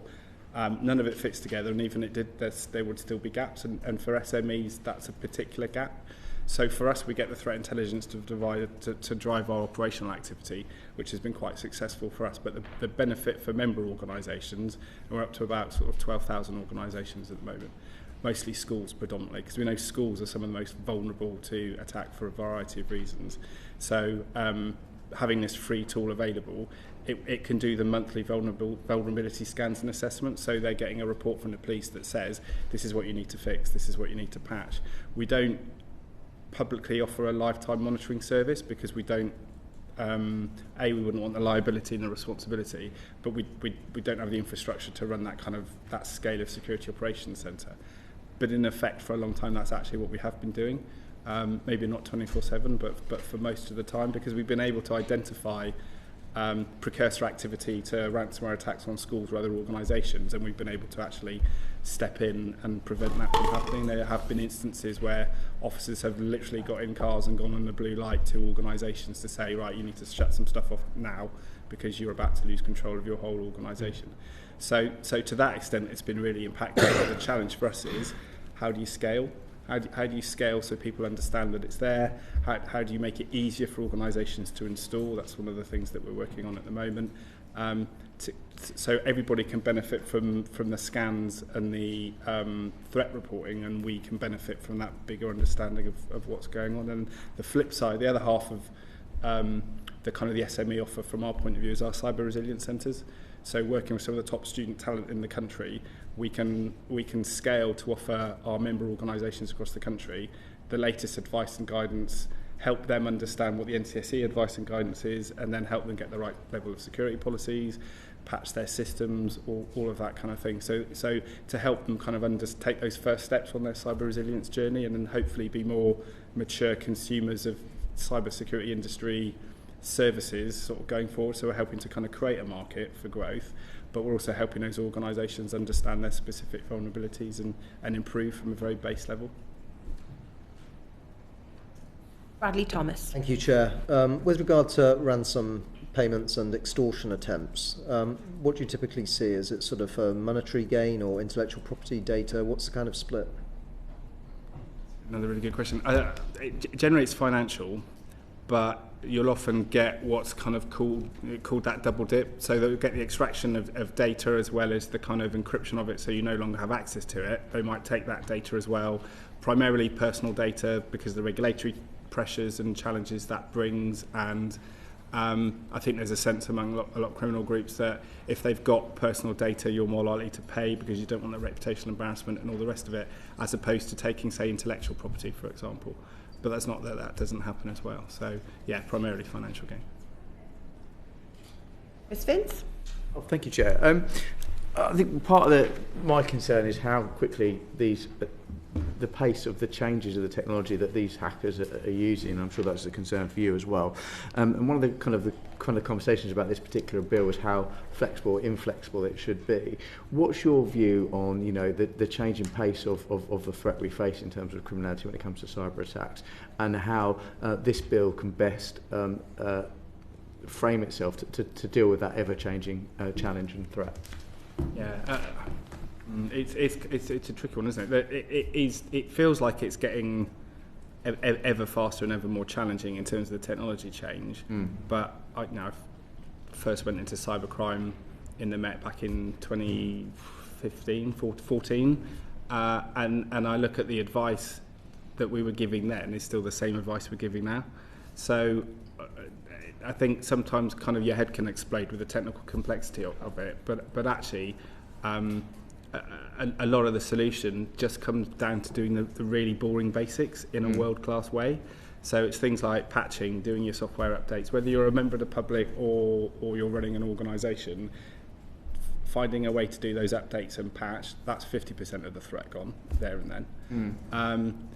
Something like multi-factor authentication, it seems like most organisations don't want to inconvenience their staff or their customers from putting it in place. That's another 40% of the problem solved. I mean, it's not infallible, nothing's infallible. But if you're thinking of having the right mix of how are most attacks still successful, they're pretty basic, because a lot of our protections aren't in place. So that's 90% of the threat gone there and then that leaves the kind of 10% more sophisticated, harder working, let's make the criminals work a bit harder.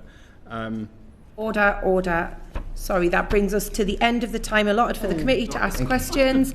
On behalf of the committee, I thank the witness for his evidence. Thank you. Thank you. Thanks very much. It's crazy how basic stuff needs to. Crazy how much basic stuff isn't done.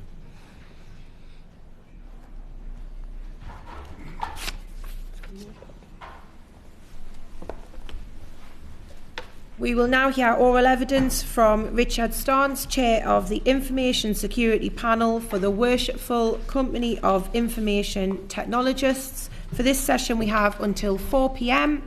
I call Dr. Ben Spencer. Thank you, Madam Chair, and thank you, Richard, for coming and giving us evidence this afternoon. A couple of questions from me.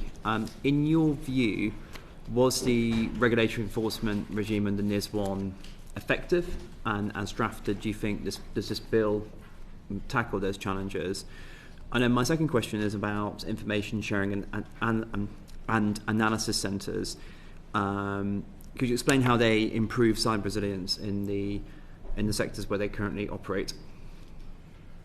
With regards to the effectiveness, it's a difficult question to answer. There's the apparent effectiveness and the actual effectiveness. And the reason I answer it that way is because you have regulators that are operating in environments where they may choose to not publicly disclose how they are regulating. That may be classified due to the nature of the company that was compromised or who compromised the company. So there may not necessarily be a public view of how much of that regulation is actually going on. That is understandable, but it also has the natural downside of you have an instance where somebody is being taken to task for not doing it correctly, but that's not exposed to the rest of the world. So you don't know that that's happening, so that deterrent effect is not there. And the second one was about ISAC. Information sharing and analysis centres.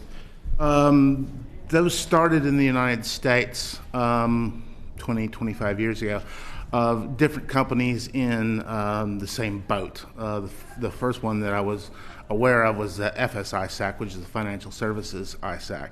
And this is large entities, banks, clearinghouses, these sorts of, that share intelligence about the types of attacks that they're receiving internationally.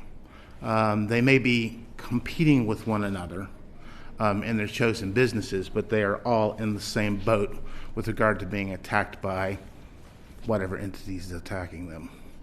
So those have been relatively good at helping develop the defenses for those industries.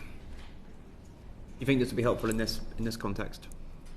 Yes. We have FS-ISAC operating in the United Kingdom and in Europe as well. They're all the major banks. But I think if you took this and replicated on an industry-by-industry basis, particularly the ones in C&I, that would be helpful. It would also help for information sharing with entities like NCSC and GCHQ. David Chadwick. Thank you, Chair, and thank you for joining us. Reporting from several recent cyber attacks has one thing in common, which is that there were often insufficient security measures in place. Talking about British Airways 2018 as just one example. We know that the tenure of a CISO, reportedly average length of tenure 18 months. So from your perspective, what do CISOs need from this legislation to help strengthen their hand when they're saying to a board, this is what I need to do to keep our organisation secure? One of the problems with what you're talking about with the 18-month tenure is stress. A lot of the CISOs are burning out and changing positions to what they consider to be companies that have boards that are more receptive to what they do for a living. Some companies get it. Some companies support the CISOs and maybe have the CISOs reporting to a parallel to the CIO.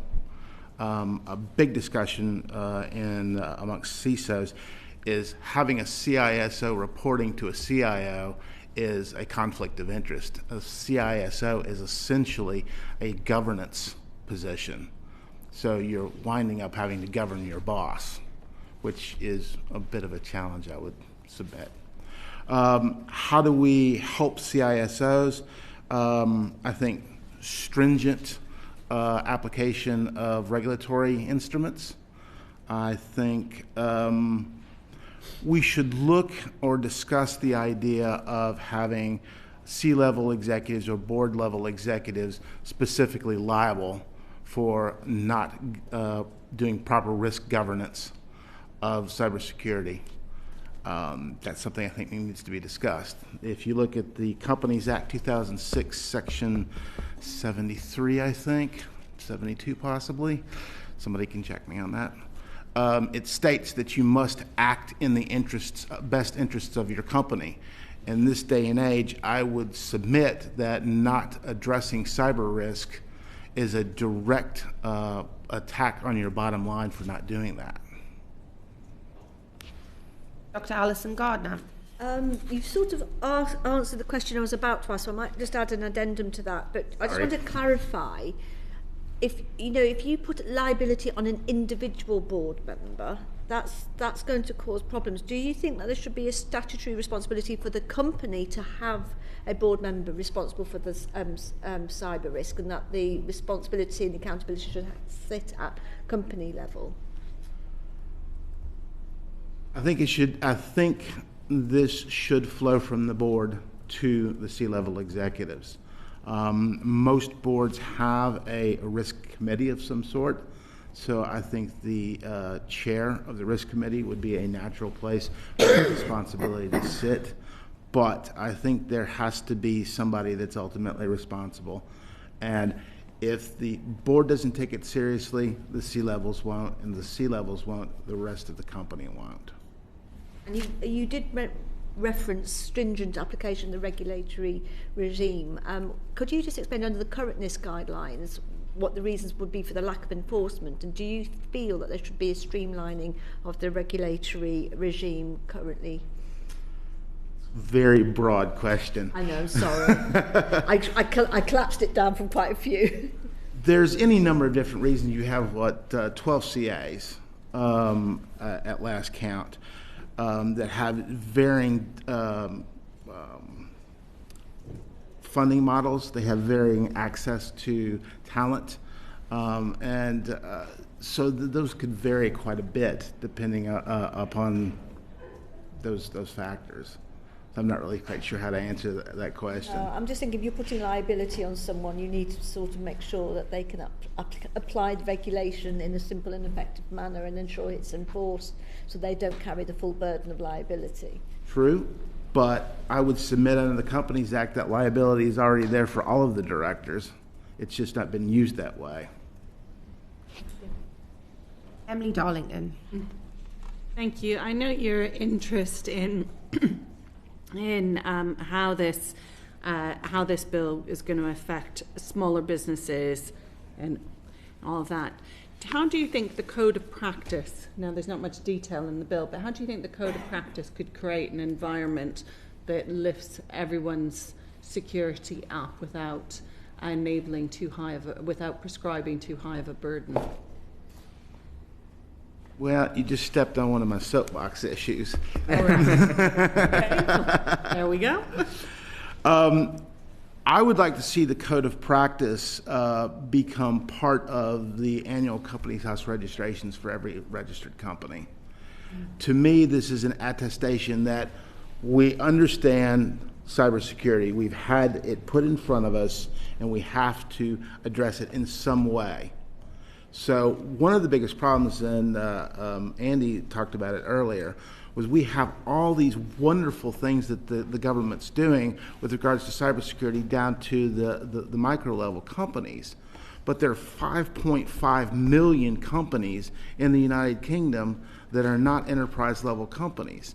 And the vast majority of them are 25 employees or under. So how do we get to these people and say, this is important, you need to look at this. This is a societal issue. And I think the code of practice is the way to do that, and having it register through Companies House is a way to do that. We need to start small and move big. We only have 3% of businesses that are involved in Cyber Essentials. Cyber Essentials is just that. It's the essentials. It's the baseline. So we need to start there. David Chadwick. Thank you, Chair. One thing we've heard already today is concerns about the definitions, particularly regarding incident reporting. And I was just wondering what your observations are of the bill as it stands and those definitions. Throughout my career, I've been involved in cyber incidences from just about day one. One of the biggest problems that you run into in the first 72 hours, for example, is actually determining whether or not you have been breached. Just because it looks bad doesn't mean it is bad. And more times than not, you've had indicators of compromise and you've gone through the entire chain, and it's taken you a day, 2 days, maybe 3 of very diligent work with very clever people to actually determine that no, you haven't been breached. It was a false positive that was difficult to track down. So do you want to actually have to open up the door to a regulator coming in and then finding out it's a false positive? The other problem with that is you're going to have a very significant problem with the amount of alerts that you're going to get on a 24-hour notice, because there's going to be an error of caution to that, particularly with new legislation. So everybody and his brother is going to be saying, we think we've got a problem. Alternately, if they don't, then you have a different issue. There are no further questions from members. Can I thank our witness for his evidence? And we'll now move on to our next panel, which I believe is online. Thank you. Thank you. Thank you. Thank you. Thank you.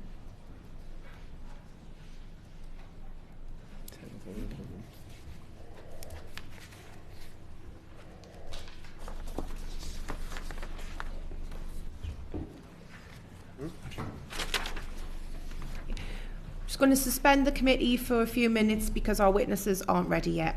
Okay. Oh, I'm going to go there. I think that's a toilet break.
We are now going to hear oral evidence from Brian Miller, Head of IT Security and Compliance, and Stuart White, Data Protection Officer, both from NHS Greater Glasgow and Clyde, who have both joined us online today. For this session, we have until 4:20 p.m.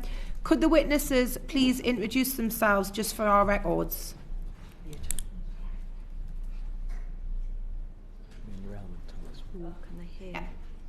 Yep. Brian, good afternoon. Good afternoon, Chair. It's nice to see you all. I'm Brian Miller. I head up IT Security and Compliance at NHS Greater Glasgow and Clyde. It's a privilege to be here, although remotely. I've worked in NHS Greater Glasgow and Clyde for 4 years. Prior to that, I was Infrastructure Manager at a local authority for 16 years. And prior to that, I was 10 years at the Ministry of Defence and Infrastructure Management. I look at the Cyber Security and Resilience Bill through the lens of working with a large health board, but from a personal perspective, from a Defenders One philosophy across the entire public sector. Thank you, Stuart. Good afternoon, Chair. Good afternoon, everyone. My name's Stuart White. I'm the Data Protection Officer at NHS Greater Glasgow and Clyde. I'm by no means a cyber security expert, but hopefully I can provide some insight into the data protection side and how things fit together. Dr. Ben Spencer. Thank you, Madam Chair. Thank you for giving us evidence this afternoon. I want your help in terms of trying to get my head around the scope of what could fall under the discretionary power within this bill around designation of critical supply chain entities. Now, sign of this is used as the sort of exemplar of why this particular power is needed. But I wanted to understand from your perspective in NHS, what do you think does or would come into the scope? So, for example, would patient transport or taxis be something that you think would come into the scope as being critical for delivery of your services? Would cleaners in hospital, where that's outsourced to a private sector organisation, come within the scope of a critical supplier? Would the food provision in your hospital be something that comes under that scope? Would the provision of materials, medicines, medical devices, where that's provided by private companies, come under the scope? Would the provision of IT services, as in the physical computers, not the cloud services, come under that scope? Would locum agencies come under that scope? In fact, is there any private provider that you can see that would not come under the scope of being critical for provision of services linked to your IT system in the organisations that you represent?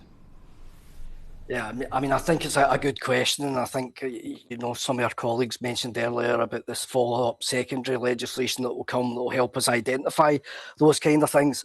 I mean, I suppose, it's no kind of difference than where we're at the moment. So any kind of provision of these services, we would look from a risk management perspective, and we would look at it and say what security controls apply to it. Would they be critical suppliers in terms of infrastructure? Would they be critical suppliers in terms of cyber security? If you were looking at, cleaning services and stuff like that, does it hold, identifiable data? What are the links? Is it intrinsically linked from a technological perspective? And I suppose, that is one of the things, and when I was mentioning earlier about looking at it through a lens of Defenders One, yeah, it can cover some of these technologies, and I've seen some of the conversations earlier about local authorities and local authorities not being in scope, but, services are so intrinsically linked that they can well come into scope, and it might well be that some of the suppliers that you mentioned do fall under the category of critical suppliers. But, like I'm saying, that might be the case just now. That might be something that there's a provision of a new service for medical devices, and medical devices are a good one because, they're kind of unique, and they've got different compliance standards that apply to them. So for anything like that, just now where we stand outside of the Cyber Resilience Bill, we risk assess it, and I suppose there's such an intrinsic link, and one of the colleagues on the panel mentioned earlier about data and data crossing across the services. And that's why Stuart is here alongside me. I look after the IT security element, and Stuart looks after the data protection element. Thank you. I mean, so presumably all these suppliers are linked in some way to your IT systems.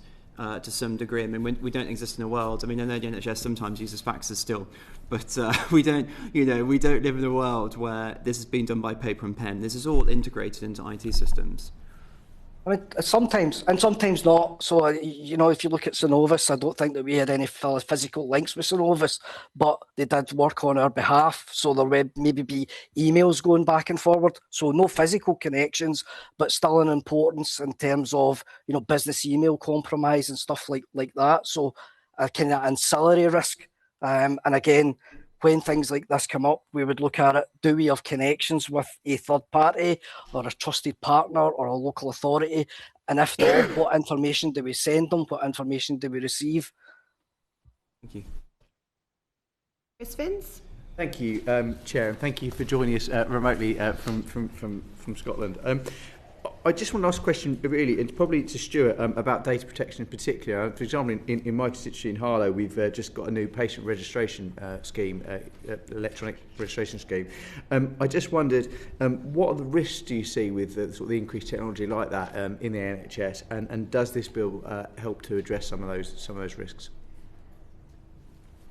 Yeah, I think anything that is going to increase or are going to improve the process that we have for a lot of procured services that we take in the NHS, anything that's going to strengthen that framework between the health board or the health service and their suppliers is welcome for me. I think one of the problems we have within the NHS is that the systems that we put in now are becoming more and more complex, and being able to risk assess them against a particular framework would certainly help from our perspective.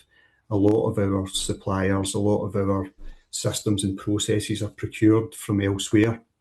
So we're looking for anything at all within the health service that's going to improve that process and improve those links within those third sector and third party service providers. Thank you.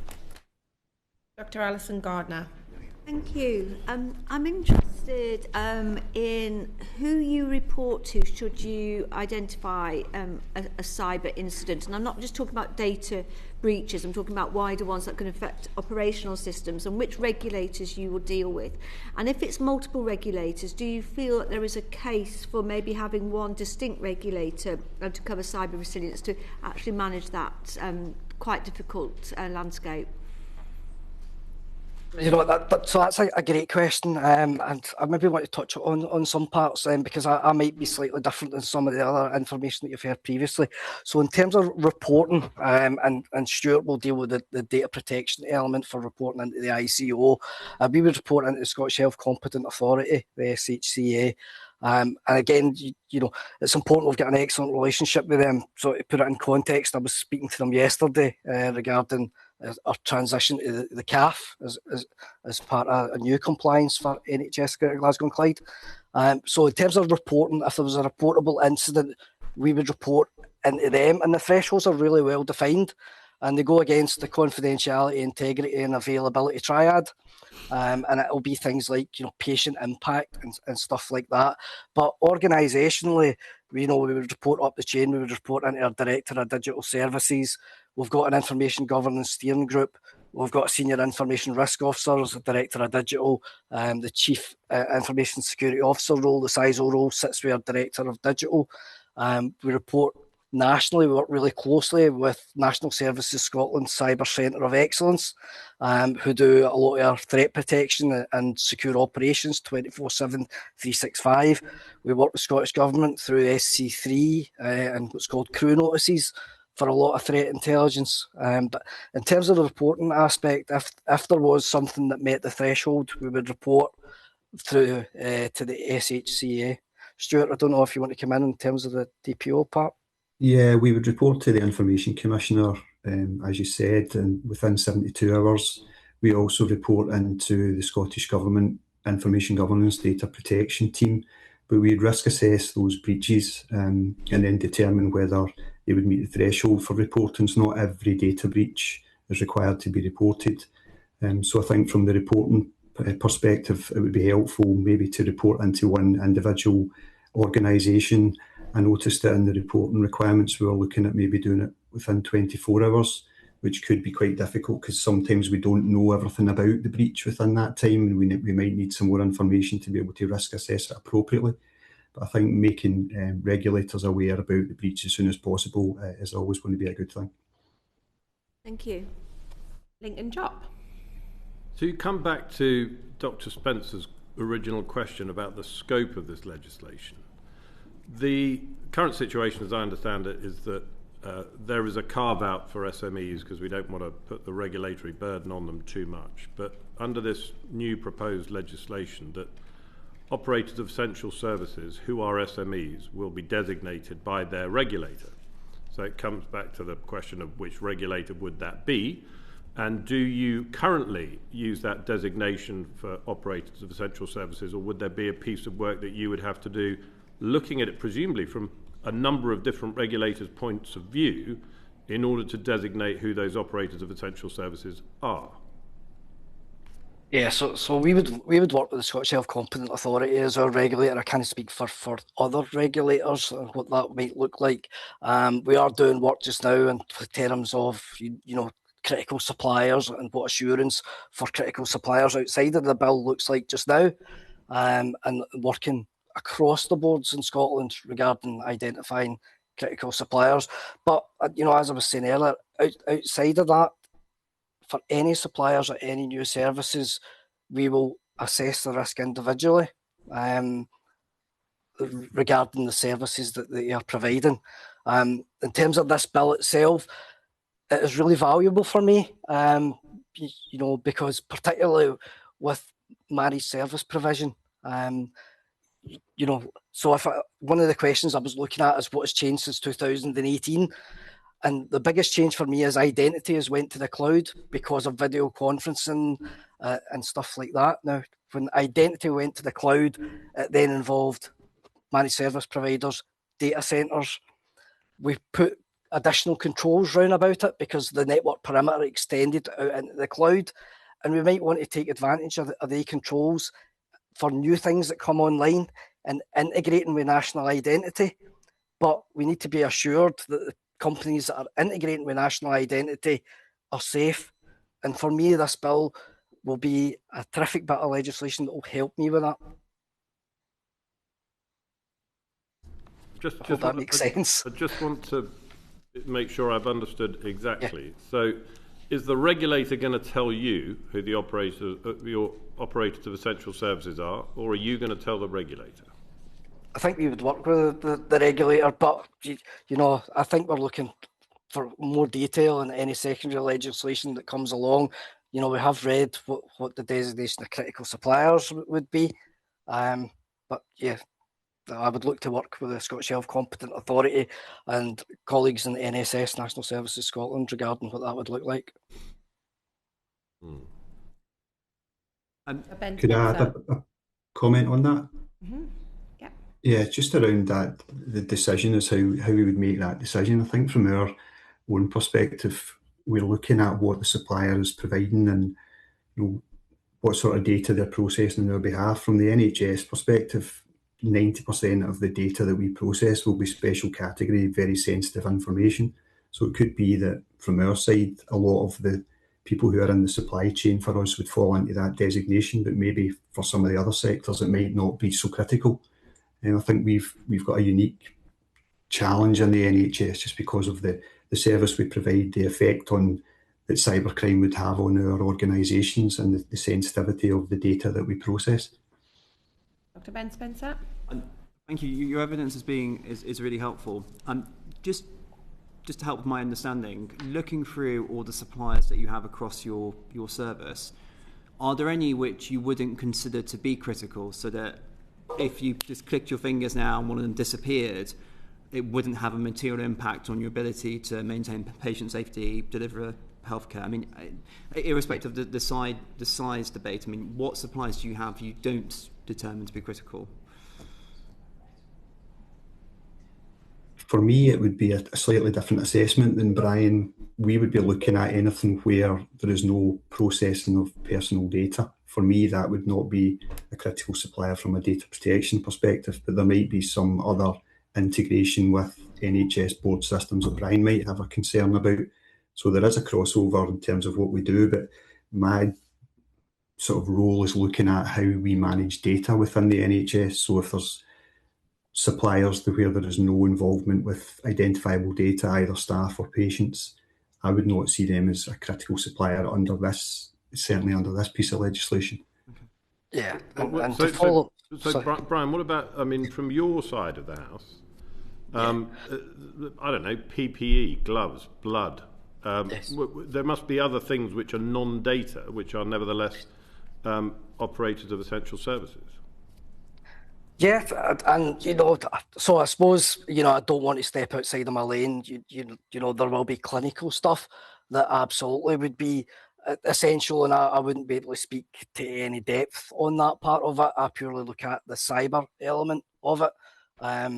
So yeah, we would as an organisation be identifying the kind of aspects. But in terms of suppliers just now, you're absolutely right. We have suppliers that supply some sort of IT services to us.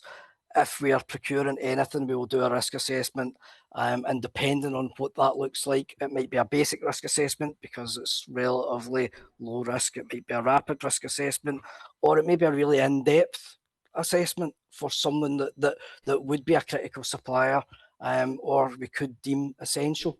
But there are absolutely suppliers that wouldn't fall into any of that criteria for the board. The board is large in scale in terms of users and things. I've got 44,000 users, so it is the largest health board in the country. And do you have integration with your local primary care IT systems? So, for example, I think at GPs have the old EMIS system, etc. So is that integrated into a network? So would that be within, from your perspective, that would be a critical supply which would need to be regulated by?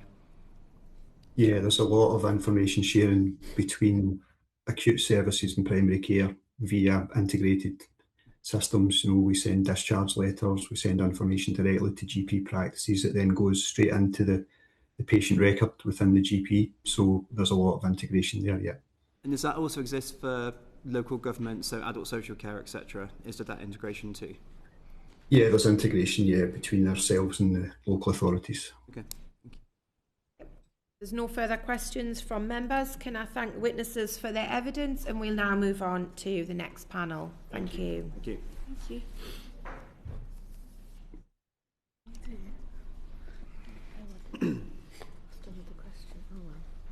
I'm all right. No, I'm all right, thank you.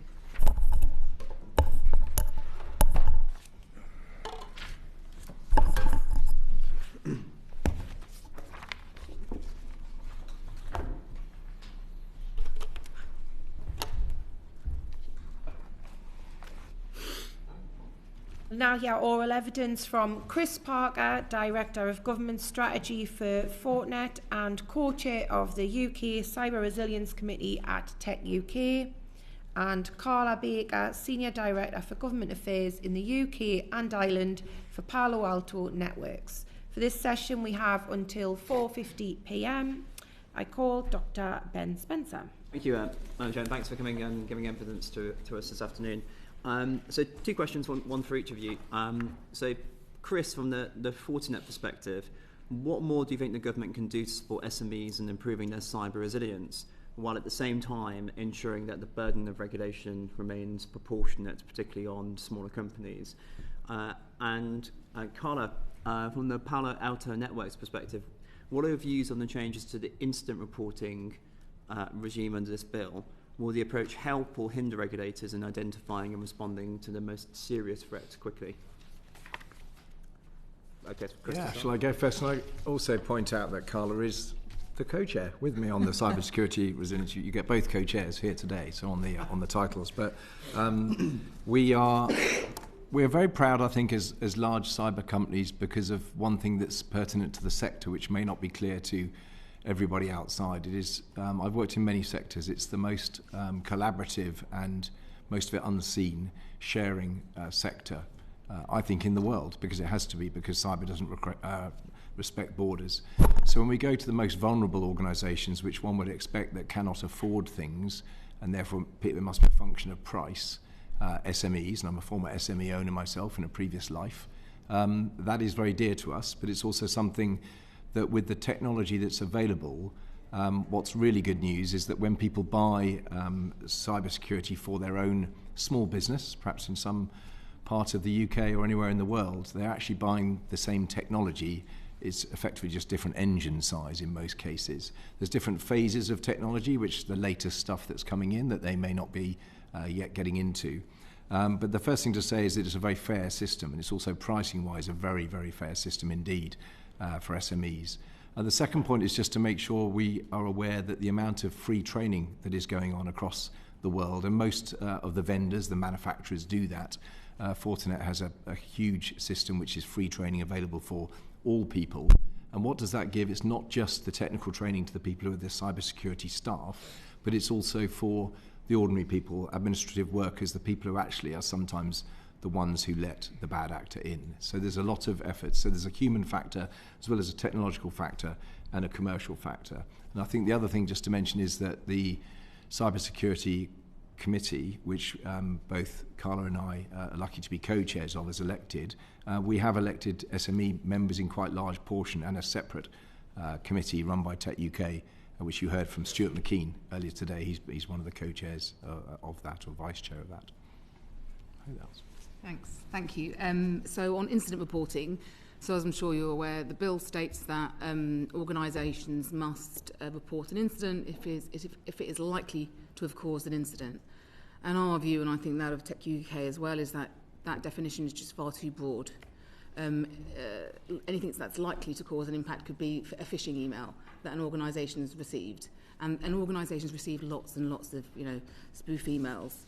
I can give you a bit of an example here. So as Palo Alto Network's largest pure play, one of the largest pure play cybersecurity companies, we receive our security operations centre, so our hub of an organisation, processes something like 90 billion alerts a day.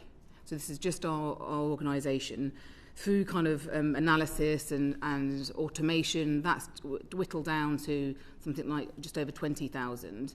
But then that's further analysed through technology and capabilities, so that we are analysing around about 75 alerts. So this is a similar to thing if you equate it to a car, for example. So if you're, when you're driving and you've got the flashing yellow light, something's wrong, that's like 20,000 alerts. But then an organisation has got to then we've got to look at, it's whittled down to about 75. So so we would potentially have to report up to 75 incidents per day. And that's just one organisation. So there's lots of more. And then in terms of the burden on the regulator would be massive, because there's lots of noise. They're struggling to ascertain what actually is the real problem, the high-risk incidents that are impacting the UK as a whole. And so that the noise would kind of get in the way of that. So we've come up with a slight suggestion, an amendment to the legislation that would be a bit more of a tiered approach. It would look at more measurable and proportionate reporting threshold, and this would look at kind of 3 tiers. One is an incident that causes material service disruption affecting a core service, or a critical customer or a significant portion of users. Secondly, it involves unauthorised persistent access to the system. And then thirdly, the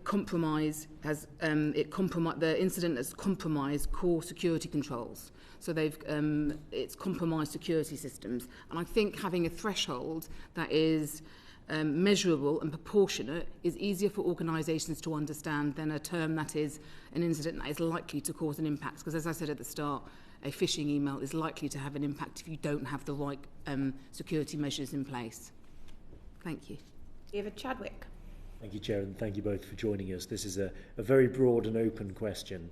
What other measures, both legislative and non-legislative, could the UK government take to enhance the cyber resilience of the UK's critical national infrastructure? Well, I think the good news is a lot is going on already. It's an excellent question, but there's an enormous amount of collaborative effect going on at the moment. We must also give grace to the fact this is a very new sector, new problem, and so everybody's going at it, which leads me on to the fact that the UK has a critical role in this, but it is a global problem, and therefore the amount of international collaboration that goes on as well is significant, not only on law enforcement, but also on the cybersecurity agencies, but also with businesses. But of course, our footprints as big businesses, we are always collaborating and talking with our own teams around the world. So in terms of what the UK can do more, I think a lot of the things that have to change, it's a function of two words, I would say: culture, but also harmonisation of standards. So to try not to be too concerned about getting everything absolutely right, which is quite tempting scientifically, but to make sure we can harmonise, examples being international cyber standards. So go after some commonality and those sort of things, which I think the UK could have a unique role in driving, as we've done with other organisations that are based out of London, of course, like IMO for the Maritime Organisation for shipping standards. That's probably something that is an aspiration, but we should all drive towards it. And that's something I think the UK could definitely do because of our unique position, where we're looking at multiple jurisdictions. And of course, we have our own responsibilities, not only with the Commonwealth, but also with other bodies that we're part of, such as United Nations and others. There is a challenge with that, it's not all good news, is the much as we know that harmonisation is okay, but unfortunately everyone's moving and things have started and everyone's running hot. And that's one point I think is really important to make, is that it is one of the busiest sectors in the world right now, and everybody is very, very busy. So that comes back to the UK having a particular eye on regulatory load versus the very important part that other elements of our society want, which is growth and economic prosperity. So we talked a bit earlier about SMEs especially, but SMEs do not have the capability to cover compliance and regulatory load at all very easily, and we would probably all accept that. So we have to be careful when we're talking about things like designating critical suppliers and other such stuff. And all of this really wraps up into the more collaboration we can do between public-private partnership and building trust. So when government able to look with hard-working civil servants want to see what boundaries are right to be pushed and which not, then bodies like Carla and I are on the UK Cyber Resilience Committee to use those collaborative examples as much as possible. So quite a lot there, but I think there's something certainly that UK should be pushing to do, which is about that culture change, which we know is all got to be part of it. So there's things have been talked about today by various speakers, but also that harmonisation of standards. Thank you. So I think we're quite, if I may, a really interesting and exciting part of policy development. We've got the bill, the cyber bill. We've also had recently the government cyber security action plan, which is which you may have heard about, and what's coming in a few months' time is the national cyber action plan. So the government cyber action plan is internally facing, looking at what government needs to be doing to address their resilience. The national cyber action plan is more wider, looking at what the UK must do. So we are really an exciting part in terms of lots of focus, lots of attention on cybersecurity. But to address your point, I think there's three overarching things that we should be looking at. Firstly, I think, and that's what I think hopefully is going to be a big part of the national cyber action plan, is incentivising organisations, which is part of this bill. We must incentivise organisations to do more around cybersecurity, to improve their security posture, because we've heard from the previous panellists about the threats arising, etc., etc. So organisations have got to take a step forward. Secondly, I think government should be using their purchasing power and should use their position to start supporting organisations that are doing the right thing and that are championing good cybersecurity. So there's more that they can do there. I think they could be using the procurement processes to mandate certain security requirements. We know that Cyber Essentials is gradually, nearly always on a procurement tender and all those types of things, but there's more that they can do here to really embed the need for enhanced security requirements. And I think thirdly, the previous person that gave evidence talked about information sharing.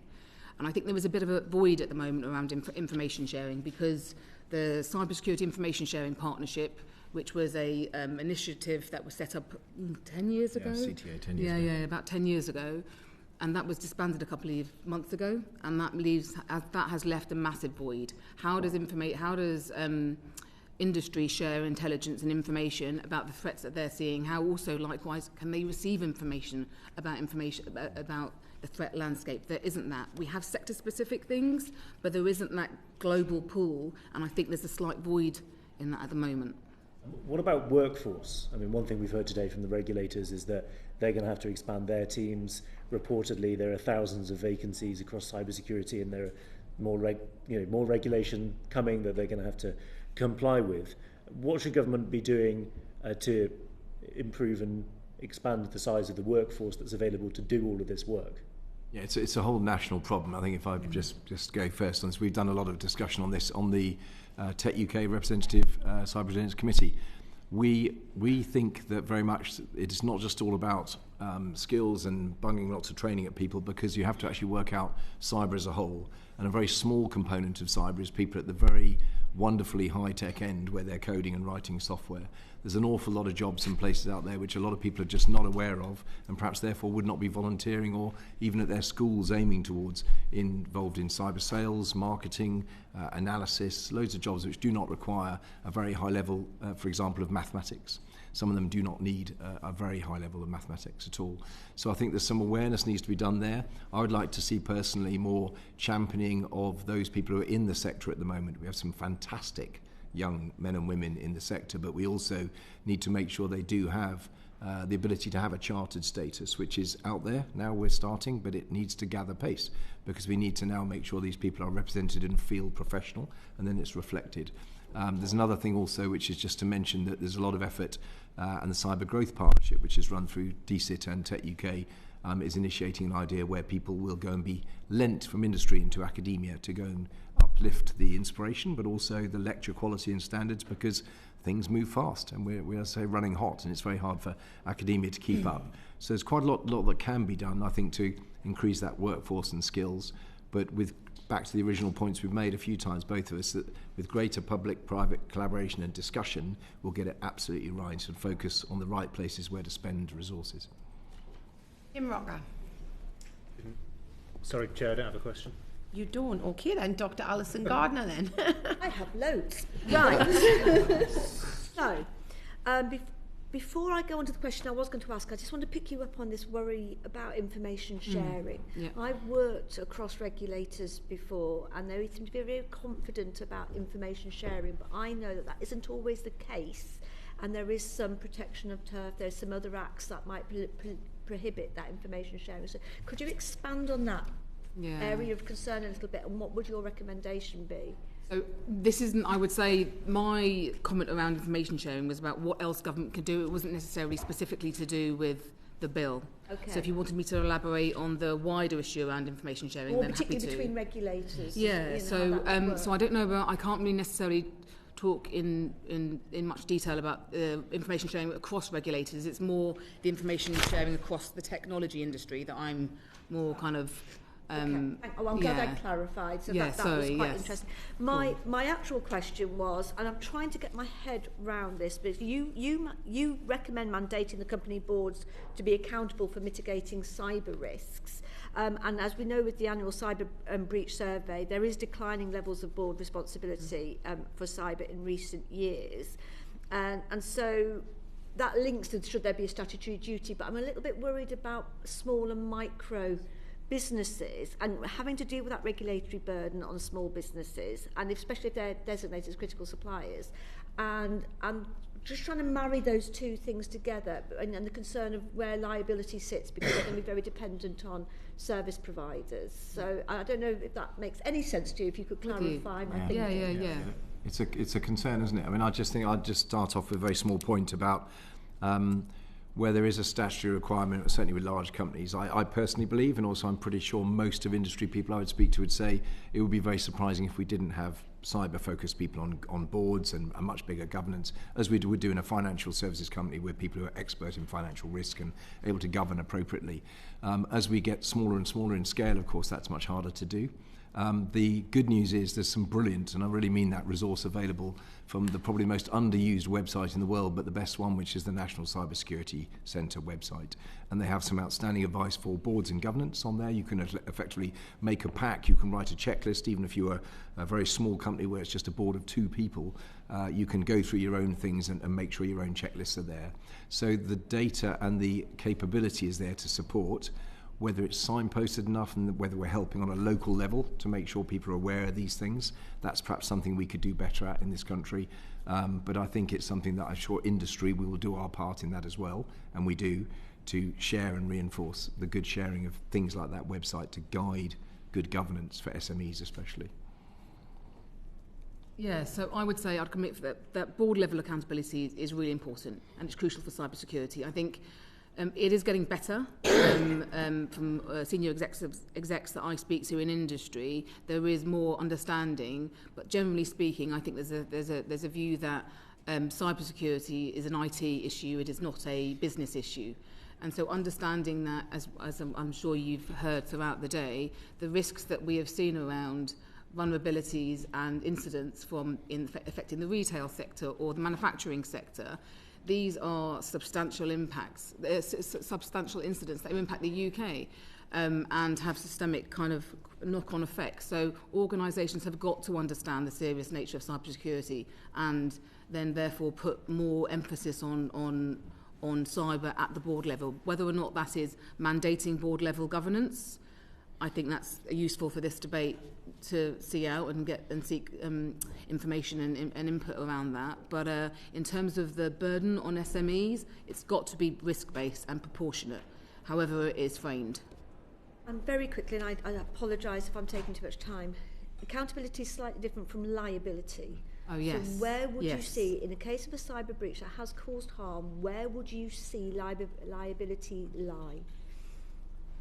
Well, it's a harder question, isn't it? But there's precedent here because, of course, we think back to the precedents that this great building has had in this estate, rather to allow things like post-Clapham train disaster with the Corporate Manslaughter Act, putting it very firmly on boards. Health and Safety at Work Act started as an evolution of that. So it's very firmly on that. I think we're not there yet, but don't forget we're starting the legislation, and so is everyone else in Europe and America on this journey. I believe that we will see at some point in the future very much that there'll be a requirement. What we all hope is that requirement is not driven by something terrible. That requirement is driven by sensible, wise methodology where we can find out how it can be done so people can ensure they are liable and they accept their liability. And we've seen statements from CEOs on health and safety in every office stood up in this country for good reason. That sort of evolution may well be the next phase. But again, it's something that we would urge, and I know that Carla and I talk about this a lot, that we've got to be careful with this bill how much we put into it, in as much we've got to get the important bit about critical national infrastructure underway, and then we can address it all collaboratively the next stage to do the very important issues like that. Thank you. Lincoln Drop. Yeah, I want to come back to that point because I think, Chris, I wrote down, you said something like SMEs find it very difficult, if not impossible, to bear the regulatory burdens, so we have to be very careful when designated SMEs as operators of essential services.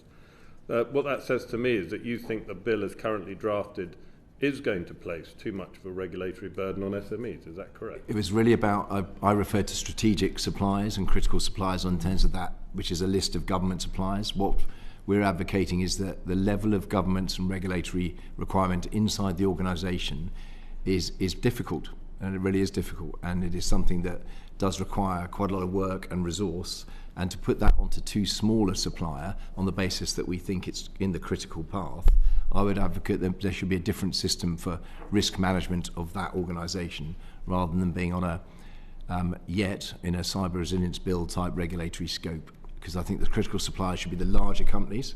And if anything in legislation, I think if we start that way and then we work down, because the bill is designed to be flexible, which is excellent, then we can try and get that way. And just a last point on that flexibility is something that is very obvious perhaps to us, but not least to people who are less aware of this bill. There's a huge dynamic going on here where you have a continuum, a line, and at one end you've got the need for clarity, which is business, and at the other end of the line, you've got a need for flexibility, which quite rightly is government. They want to adjust and adapt quite quickly to secure the population in terms of, and society and economy in terms of a changing threat. So when you've got that continuum, that's an opposing dynamic. So where the CIB has got this big challenge, and therefore we mustn't, again, be too hard on ourselves to find exactly where on that line, and some things will go well, and some things will just need to be looked at after a few years of practice. I really believe that. We're not going to get it all right because of the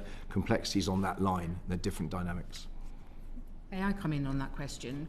So I think this debate around whether or not SMEs are involved or regulated in this space has been around since we were discussing GDPR back in 2018. And I think it comes down to the systemic nature of the supplier. So yes, and if you look at the designation of critical dependency, so you've got an energy company, I'm sure you've talked about this, an energy company, and there's a software company that is selling, a small SME selling to that energy company. They are deemed a critical supplier by a regulator, and they are brought into scope. Sorry. However, the issue I have there is I think it should be down to the SMEs that are more relevant to the whole sector, not just to one organisation. If they are systemic and if they are integral to a number of different sectors or a number of different organisations within that sector, then it's fair enough that they are potentially brought into scope, because it's that risk-based approach again. But if it's just one supplier, one SME that is selling to one energy company up in the north of England, is it risk-based, is it proportionate that they are brought into scope? I think is debatable. Thank you. Andrew Cooper. Thank you, Madam Chair. Carla, I just wanted to come back on this issue about the potential of over-reporting unnecessary incidents. And I can't speak for the Minister, but I'm sure it isn't his intention that every phishing email is reported. I was listening carefully to what you said about your proposed tiered approach. And I can imagine a situation where, for example, say you're United Utilities and you intercept somebody trying to, put a preemptive virus onto one of your industrial control systems. You intercept it, there's been no impact on customers, there's been no impact on your infrastructure because you've caught it. But I would argue that it's quite important that United Utilities share that information with the regulator, and that's that information disseminated out to Severn Trent and Thames Water and whoever else needs to know, so that they can potentially patch their systems, or that they can look out for that, or they can find out whether they've been infected already. Now, would that so I can imagine why the legislation has been worded as it is, to try and capture that kind of activity that might occur but hasn't in fact had an impact. Now, would you accept that that's important, and how would that fit in with the tiered approach that you described? So completely get your point, and we've looked at this, and I think the amendment and my legal colleagues have looked at this, and so things like spyware, so you've got malware in the system that isn't doing anything, but there's just living there, for example, or preemptive, they're waiting until they're going to launch an attack. We think this amendment would still cover those scenarios. So it's not necessarily cause and impact, it's like the lights haven't gone out, but there is for example, a nation state actor in your network. We think it would still cover that. Okay, thank you. Dr. Ben Spencer. Thank you. I'd also like to ask some questions on this definition of critical supplier. I know you'd have heard the questions I had to the other panel. Is there a danger, the way that this bill is approaching definitions of critical suppliers, that a supplier may end up being deemed critical solely by virtue of the fact it supplies to a critical industry, rather than the criticality of that particular supplier in the ecosystem? Yes, completely. Absolutely. So that's similar to my probably not explained well enough, but I think it's how you are deemed critical. It should be more about your criticality to the entire ecosystem, not just one organisation. If that's And then, is there a danger, notwithstanding other sort of components in terms of a criteria one may seek to use or will use, that effectively there is effectively through the back door, and clearly not the intention in terms of the drafting, as I see it, everything ends up being at risk in the scope of this bill, our entire economy? Yeah, completely. So I think that's part of the issue about not having clear criteria at how regulators will designate, because also that means that different regulators will take different approaches. And so we would welcome more clarity and early consultation around the criteria that will be used for the regulators to designate a critical dependency, because then therefore that stops that different regulatory approach across the 12 different regulators, which we don't obviously want, more greater harmonisation, and then just greater clarity from organisations to know, okay, I might be brought in, because that's the clear criteria that the government will be using. David Chadwick? Yeah, this feels like quite a big issue to be flagging up quite late in the day. Do you think, in terms of the legislative process, do you think there's been a good enough consultation process between government and business? Well, the consultation has been a best effort. And I think it's a best effort as a function of three things, actually, which is where we've got a new sector, new bill, something new, very new. It's just not something that's been repeated. We're also, on the second point, we are doing something which is at pace. It's a moving target at the moment. We've got to get on with this. So there's some compulsion involved. And I think the third part is that there are already some collaborative areas set up, such as Tech UK have been used. Would personally I have liked to have seen more? Yes. But I'm realistic as well as to how much time, when you've got a certain resource, some people have actually got to do some writing and crafting as well as discussing. I think one thing that we could look at if we did this process again could be more modelling and exercising of what the sort of testing the bill until it shakes a bit more. That'd be something that perhaps we could do if we were to do this again. I know that with the Telecom Security Act, that was done quite at length and collaboratively with industry on a nearly fortnightly basis for some time. But beyond that, I think we're realistic in industry because we do understand the pressures that are on those people trying to bring legislation in. And also we must remember, second point is that we are all volunteers. And Carla and I and all of the Cyber Resilience Committee are volunteers away from our day job, which is busy, to do all this. So there's a realistic expectation, if you like, but I would say best effort. And I would like to look to the future, and we've got all the secondary legislation that's coming. There will be a lot, so we would recommend early insights, time to review and consult, and provide that industry insight which we're happy to provide. So let's look to the secondary legislation and hope there's good consultation there. There's no further questions from members. Can I thank the witnesses for their evidence, and we will now move on to our final panel. Thank you very much. Thank you.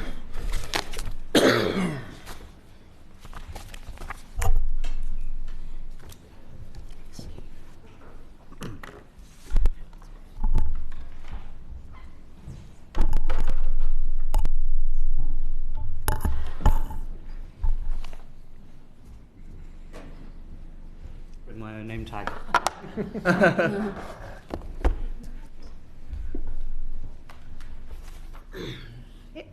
We'll now hear oral evidence from the Minister for AI and Online Safety, Kaniska Narayan. For this session, we have until 5:10 p.m.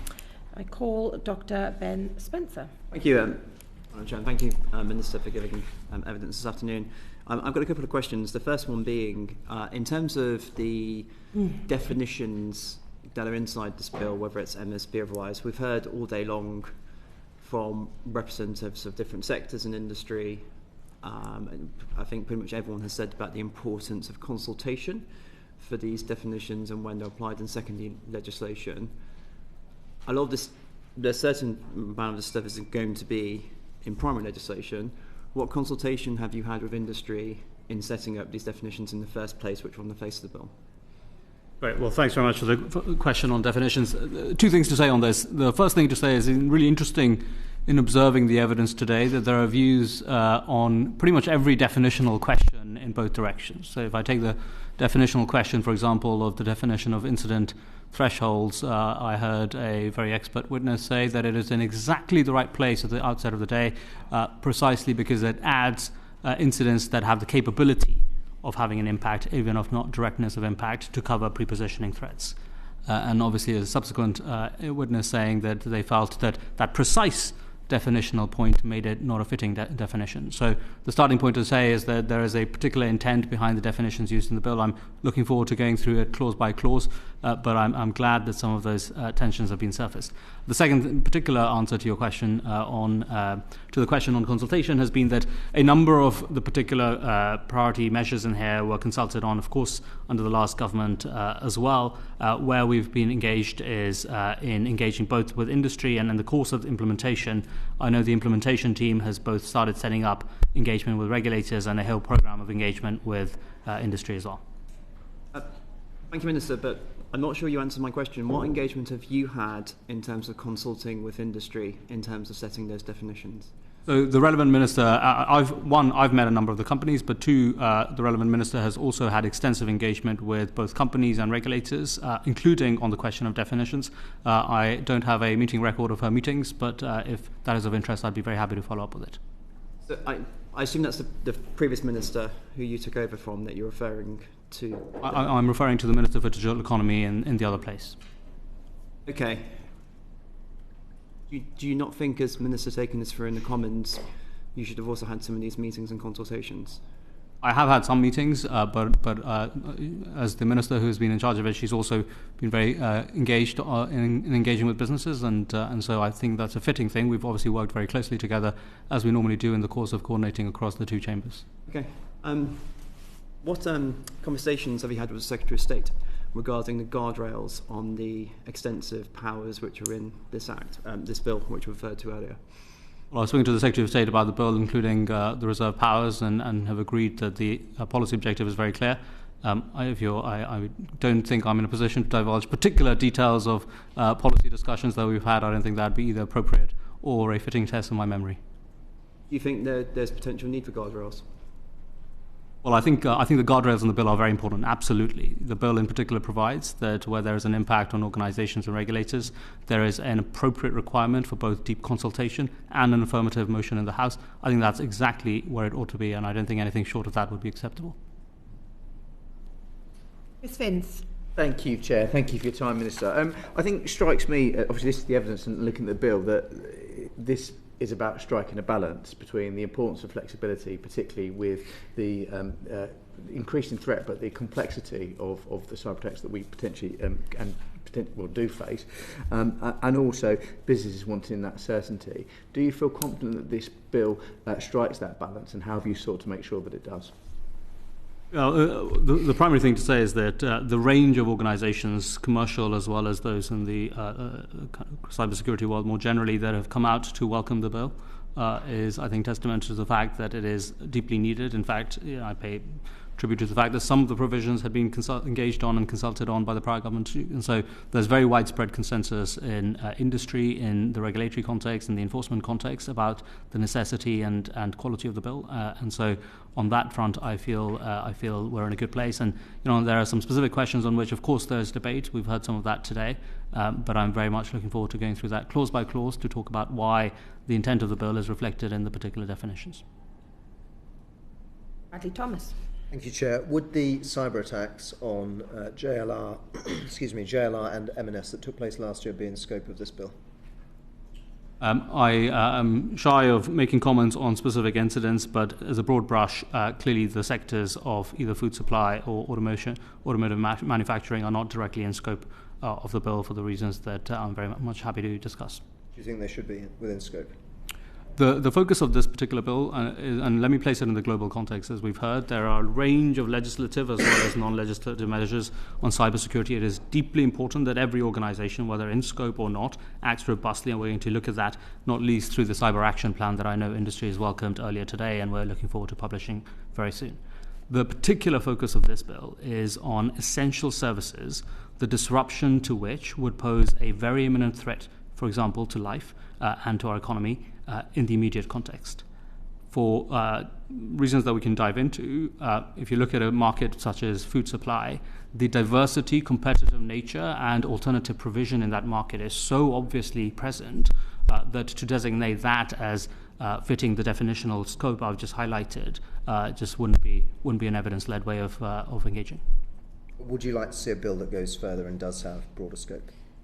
Well, look, I think, as I've said, this legislative vehicle is focused on really high standards of rigour for essential services. I'm very keen on making sure that, in the first instance, we're engaging with those companies through the Cyber Action Plan and the framework that the National Cybersecurity Centre has, and to make sure that, as a consequence of those, they're in a robust place. And with regard to skills, given the acute shortage and the growth of this industry, what do you propose to ensure that the public sector is adequately resourced, given what will undoubtedly be probably a very lucrative private sector appeal for that talent? This is a great question. So there are two things on my mind. One, the government has clearly published a cyber action plan. The crux of that is to make sure that both from an understanding point of view, principles point of view, accountability point of view, and ultimately skills point of view, there is significant capability in the public sector. The second thing to say is that we have a very broad-based plan on skills more generally across the cyber sector, public and private. And I'm really proud of the fact, for example, that through the Cyber First program, I think it's something like 415,000 students right across this country have been upskilled in cybersecurity, and I think it's deeply important that the public sector makes sure that we are standing up to the test of hiring them and making the attraction of the public sector very clear to them as well. So there's a broad-based plan, and then there's a specific plan for the public sector in the government context. Jim Rocker. Thank you, Chair. Thank you, Minister. We heard this morning about the level of technical debt that the public sector has. Obviously, this bill is really important in terms of safeguarding essential services, but we heard that actually a really important factor, notwithstanding this bill, is also tackling the fact that we've got an enormous number of legacy systems, etc., that need dealing with. How do you see us running the two in parallel? Yeah, that's a great question. So broadly speaking, the bill takes a risk-based and outcomes-focused approach rather than a technology-specific approach. And I think that's the right way to go about it because, as we've heard, not just today, but beyond, there are some areas where frontier technology, new technology, AI and quantum we talked about earlier today, will pose very specific risks. There are other areas in which the prevalence of legacy systems and legacy database architectures will present particular risks as well. What the bill does is effectively says that the sum total of those systems in their ultimate impact on the risk exposure of an organization is the singular focus of where regulators should really place their emphasis.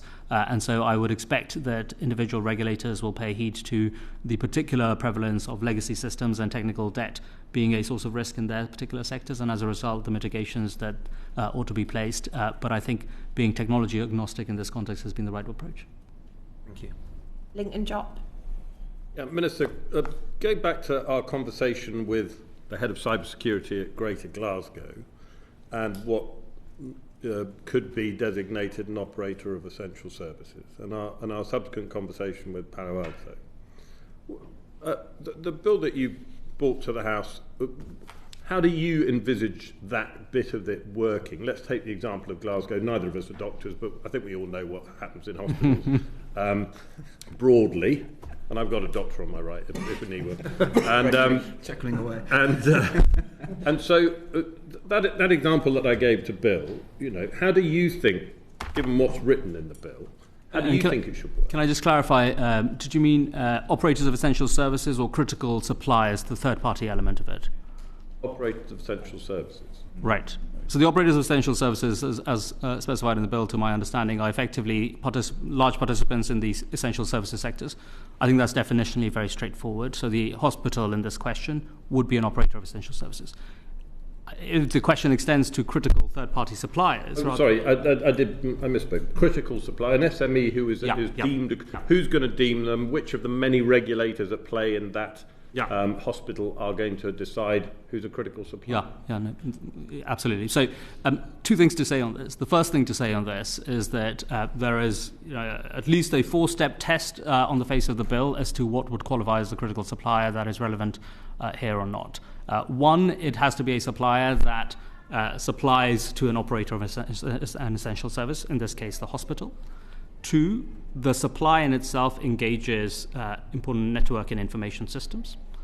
Three, the disruption to that third-party supplier would cause a material disruption to the operator in the question. In this case, if the third-party supplier falls over from a cybersecurity point of view, there would be a material disruption and business continuity disruption to the hospital.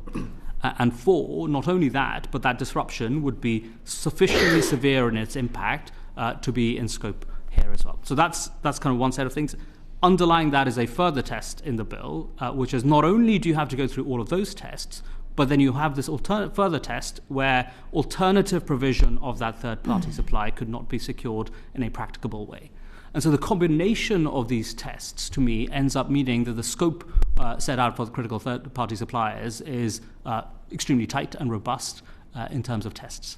And then there's a question still of, having gone through that five-step test, indeed, what is the particular burden placed on relevant suppliers and scope?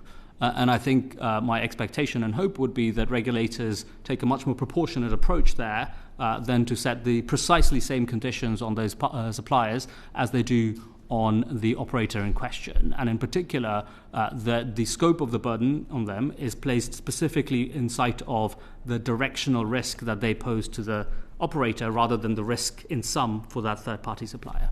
So that's the first thing to say, which is that I think the bill itself, very clearly in the face of the bill, specifies a very tight scope. The second thing to say is that it doesn't seem, as a relative novice to both the medical world and to cybersecurity, it doesn't feel unusual to me that, to have a specification of this nature in a bill. In particular, I'm conscious, given my professional context, in the Financial Services and Markets Act, there's a very clear critical third-party comparable requirement, which is also focused on both cybersecurity and supply chain risks, that has worked relatively proficiently in that context, and I'd hope that there are some good lessons to learn from that in this context. But that very clear answer on those steps that have to be followed, do you envisage that each regulator that sort of regulates in this space for the Greater Glasgow,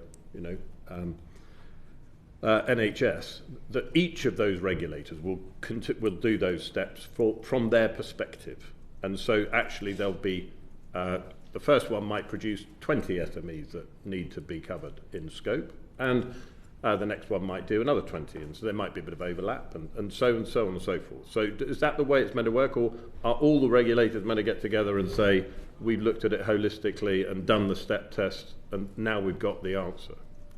So the way in which I'd envisage it is that each individual regulator assesses the criticality of risk posed to its regulated operators. So if a hospital in this particular question has a third-party supplier, the presence and nature of its supply, meaning that there is a critical risk exposure for the hospital, that would be in scope for some degree of regulation in here. To your question, if there's a comparable hospital but separate hospital in, say, a part of England which is separately regulated, which has the same third-party supplier, there is obviously a question that third-party supplier would end up being regulated twice if the criticality threshold is met. In that instance, and in other similar instances of multiple regulators covering the same third-party supplier, I would expect a high degree of coordination. In fact, the provisions in the bill, as well as my hopes for subsequent guidance, are really focused on how we are efficient and proportionate where there are multiple regulators. But I think the assessment has to be undertaken by each regulator on a separate basis, because the question being assessed is not the nature, the sum risk of the third-party supplier in itself, but in particular the risk posed by its relationship to the operator that it's providing to, if that makes sense. So just to be very clear, the three regulators we had here today, the Information Commissioner, Ofgem and Ofcom, if they thought that they had a locus because of something that hospital did, all three would do the step test, they would come up with their bucket of SMEs that they want to bring into scope, and those would be added together, and that would be the impact. I don't know, I guess added together in the sense that they'd be separately regulated, but would all come into the scope of the regulation. The one thing I would say is that where there's an overlap in the party being regulated, my hope is that the bill provides for individual regulation, but is very much open to the prospect of a lead regulator then engaging in a kind of softer way with the other regulators, as long as each regulator feels that is assured them of the risk. Thank you. Andrew Cooper. Thank you, Chair, and thank you, Minister. We've heard evidence today from that seeks to draw out whether the appropriateness of individual regulators, individual sectoral regulators being responsible for this versus a single regulator, and perhaps unsurprisingly, the sectoral regulators were in favour of a sectoral approach, and we heard differing views from other peoples. Now, the Honourable Member for Bromsgrove already covered the point about whether there's sufficient skills available to staff up all of these sectoral regulators with the appropriate level to adequately cover this function. What I wanted to talk about is we've heard quite a bit about how important it will be if you take a sectoral approach to make sure that sharing of information between regulators is working smoothly, that there's no silos of information. And I heard one comment from the witness from Ofcom that talked about an annual report to the National Cybersecurity Centre that sent chills down my spine. Actually, I'm sure she didn't mean that quite in that way. But how are you going to ensure that there is an adequate flow of information between regulators in a timely manner, and where they might not realise that there's a cross-sectoral relevance going on here, but when that information is provided to another regulator, it turns out there is? And how do you address the point about the importance of a single point of reporting that we heard time and again from witnesses today? Really important point. So, in terms of supporting the quality, the frequency, the depth of information sharing, one, the bill provides the legal possibility of doing so in a deeper way, and so it gives them the permission and the ability to do that across regulators. Two, in light of the implicit expectation of that information sharing, the National Cybersecurity Centre already brings together all the relevant regulators for deeper conversation and engagement on areas of overlap, and indeed sharing of best practices, but in particular the sharing of information related to incidents and wider risk as a result of that. My hope would very much be that that continues to be systematic.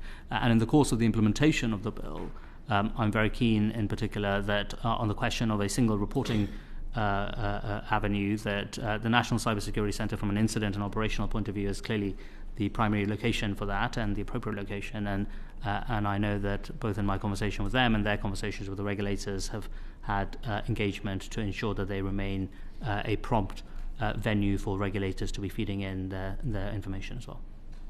With respect, Minister, that sounds like quite a lot of this is what I hope will happen, and this is what I wish to happen. How will you mandate that it will happen? Does there need to be something in the legislation to make sure that there is a duty of candour between regulators so that this absolutely does happen? So the bill currently says we're now giving you the power to be able to do information sharing, and the bill has clear expectations on regulators to be able to carry out their regulatory duties, as well as the wider kind of specific bits of legislation do. If there appears to be a challenge in the frequency and quality of that, we will of course continue to look at whether we need to go further, but at the moment it feels to me that having given them a very substantive permission to be able to do so, and secondly the fact that they have very clear regulatory responsibilities individually as well, the combination of those two things is a very powerful combination. Okay, thank you. Likely this may be the last question to the Minister. David Chadwick. I have two questions. Why haven't electoral services provided by local authorities been considered as critical infrastructure? So, as I mentioned at the very outset, the nature of the scope of the sectors here is focused on a specific test, which is, are these essential services the disruption to which could cause an immediate threat to life or an extremely significant impact on the day-to-day functioning of the country?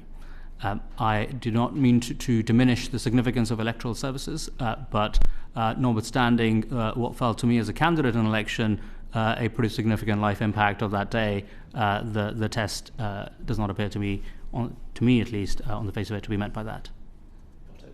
And the other one is board-level responsibility. Numerous witnesses said they would like to see more on board-level responsibility, particularly people working within organisations, particularly CISOs, to strengthen their hands and make sure cybersecurity measures are in place. What's your response to that? Yeah, I think it's absolutely critical that boards take their responsibilities to the organisation, and as a consequence of being in regulated sectors, very seriously in scope of the bill. I think has in part been mentioned, the Secretary of State wrote to FTSE 350 businesses as well as a range of small businesses to make that point very, very clear. The cyber assessment framework has particular responsibilities for boards to take seriously their responsibilities on cybersecurity, and in the course of implementing this bill in the secondary legislation process as well, we will be looking to make sure that specified security and resilience activities, including the possibility of specific board responsibilities, are set out very clearly too. Dr. Alison Gardner. I've got 2 minutes. I'll be quick. Much of my question was already asked. I will just say that proportionality is a known principle within regulation, and they do take that into account within secondary regulation. I just want to really push on the issue that was raised, that often when you're dealing with different regulators with a cross-regulatory theme, that you do get conflicting guidelines. It's a big headache for people, and again you get the gaps and you get the duplication. So can I, just to ensure my understanding, who will oversee that to make sure that they do align with each other, so to make it easier for people working within the sector, so they get their regulation, because they'll go to one and it'll say one thing, and they'll go to another and it'll say another thing. Important point. So I think we know that the quality of current regulation for cybersecurity varies across regulators. In some part, there's virtue in the fact that we haven't set a cap and a specific, as I think a prior participant said, an effective cap on where regulators can go by just having a single standard. But at the same time, we need to make sure that we're raising a consistent floor of quality and proportionality judgments in that as well. There is obviously constant oversight of each of the regulators through the lead departments. In my case, for example, we're consistently engaging with Ofcom on a range of areas, including this area, to ensure the quality of regulation and proportionality judgments is appropriately applied. And two, there is a very clear commitment in the bill for the Secretary of State to report back on the overall implementation of the regime proposed in this bill as well on a 5-year basis. And that will really be the time when we can take a global view of how the system as a whole is working. Order, order. That brings us to the end of the time allotted for committee to ask questions, and indeed for the end of this sitting. On behalf of the committee, I thank the Minister for his evidence. I invite the Government Whip to propose the adjournment. I beg to move that further consideration of the bill be now adjourned. Question is that further consideration of the bill be now adjourned. As many of that opinion say aye. Aye. If the contrary, no. The ayes have it. The ayes have it. Order, order.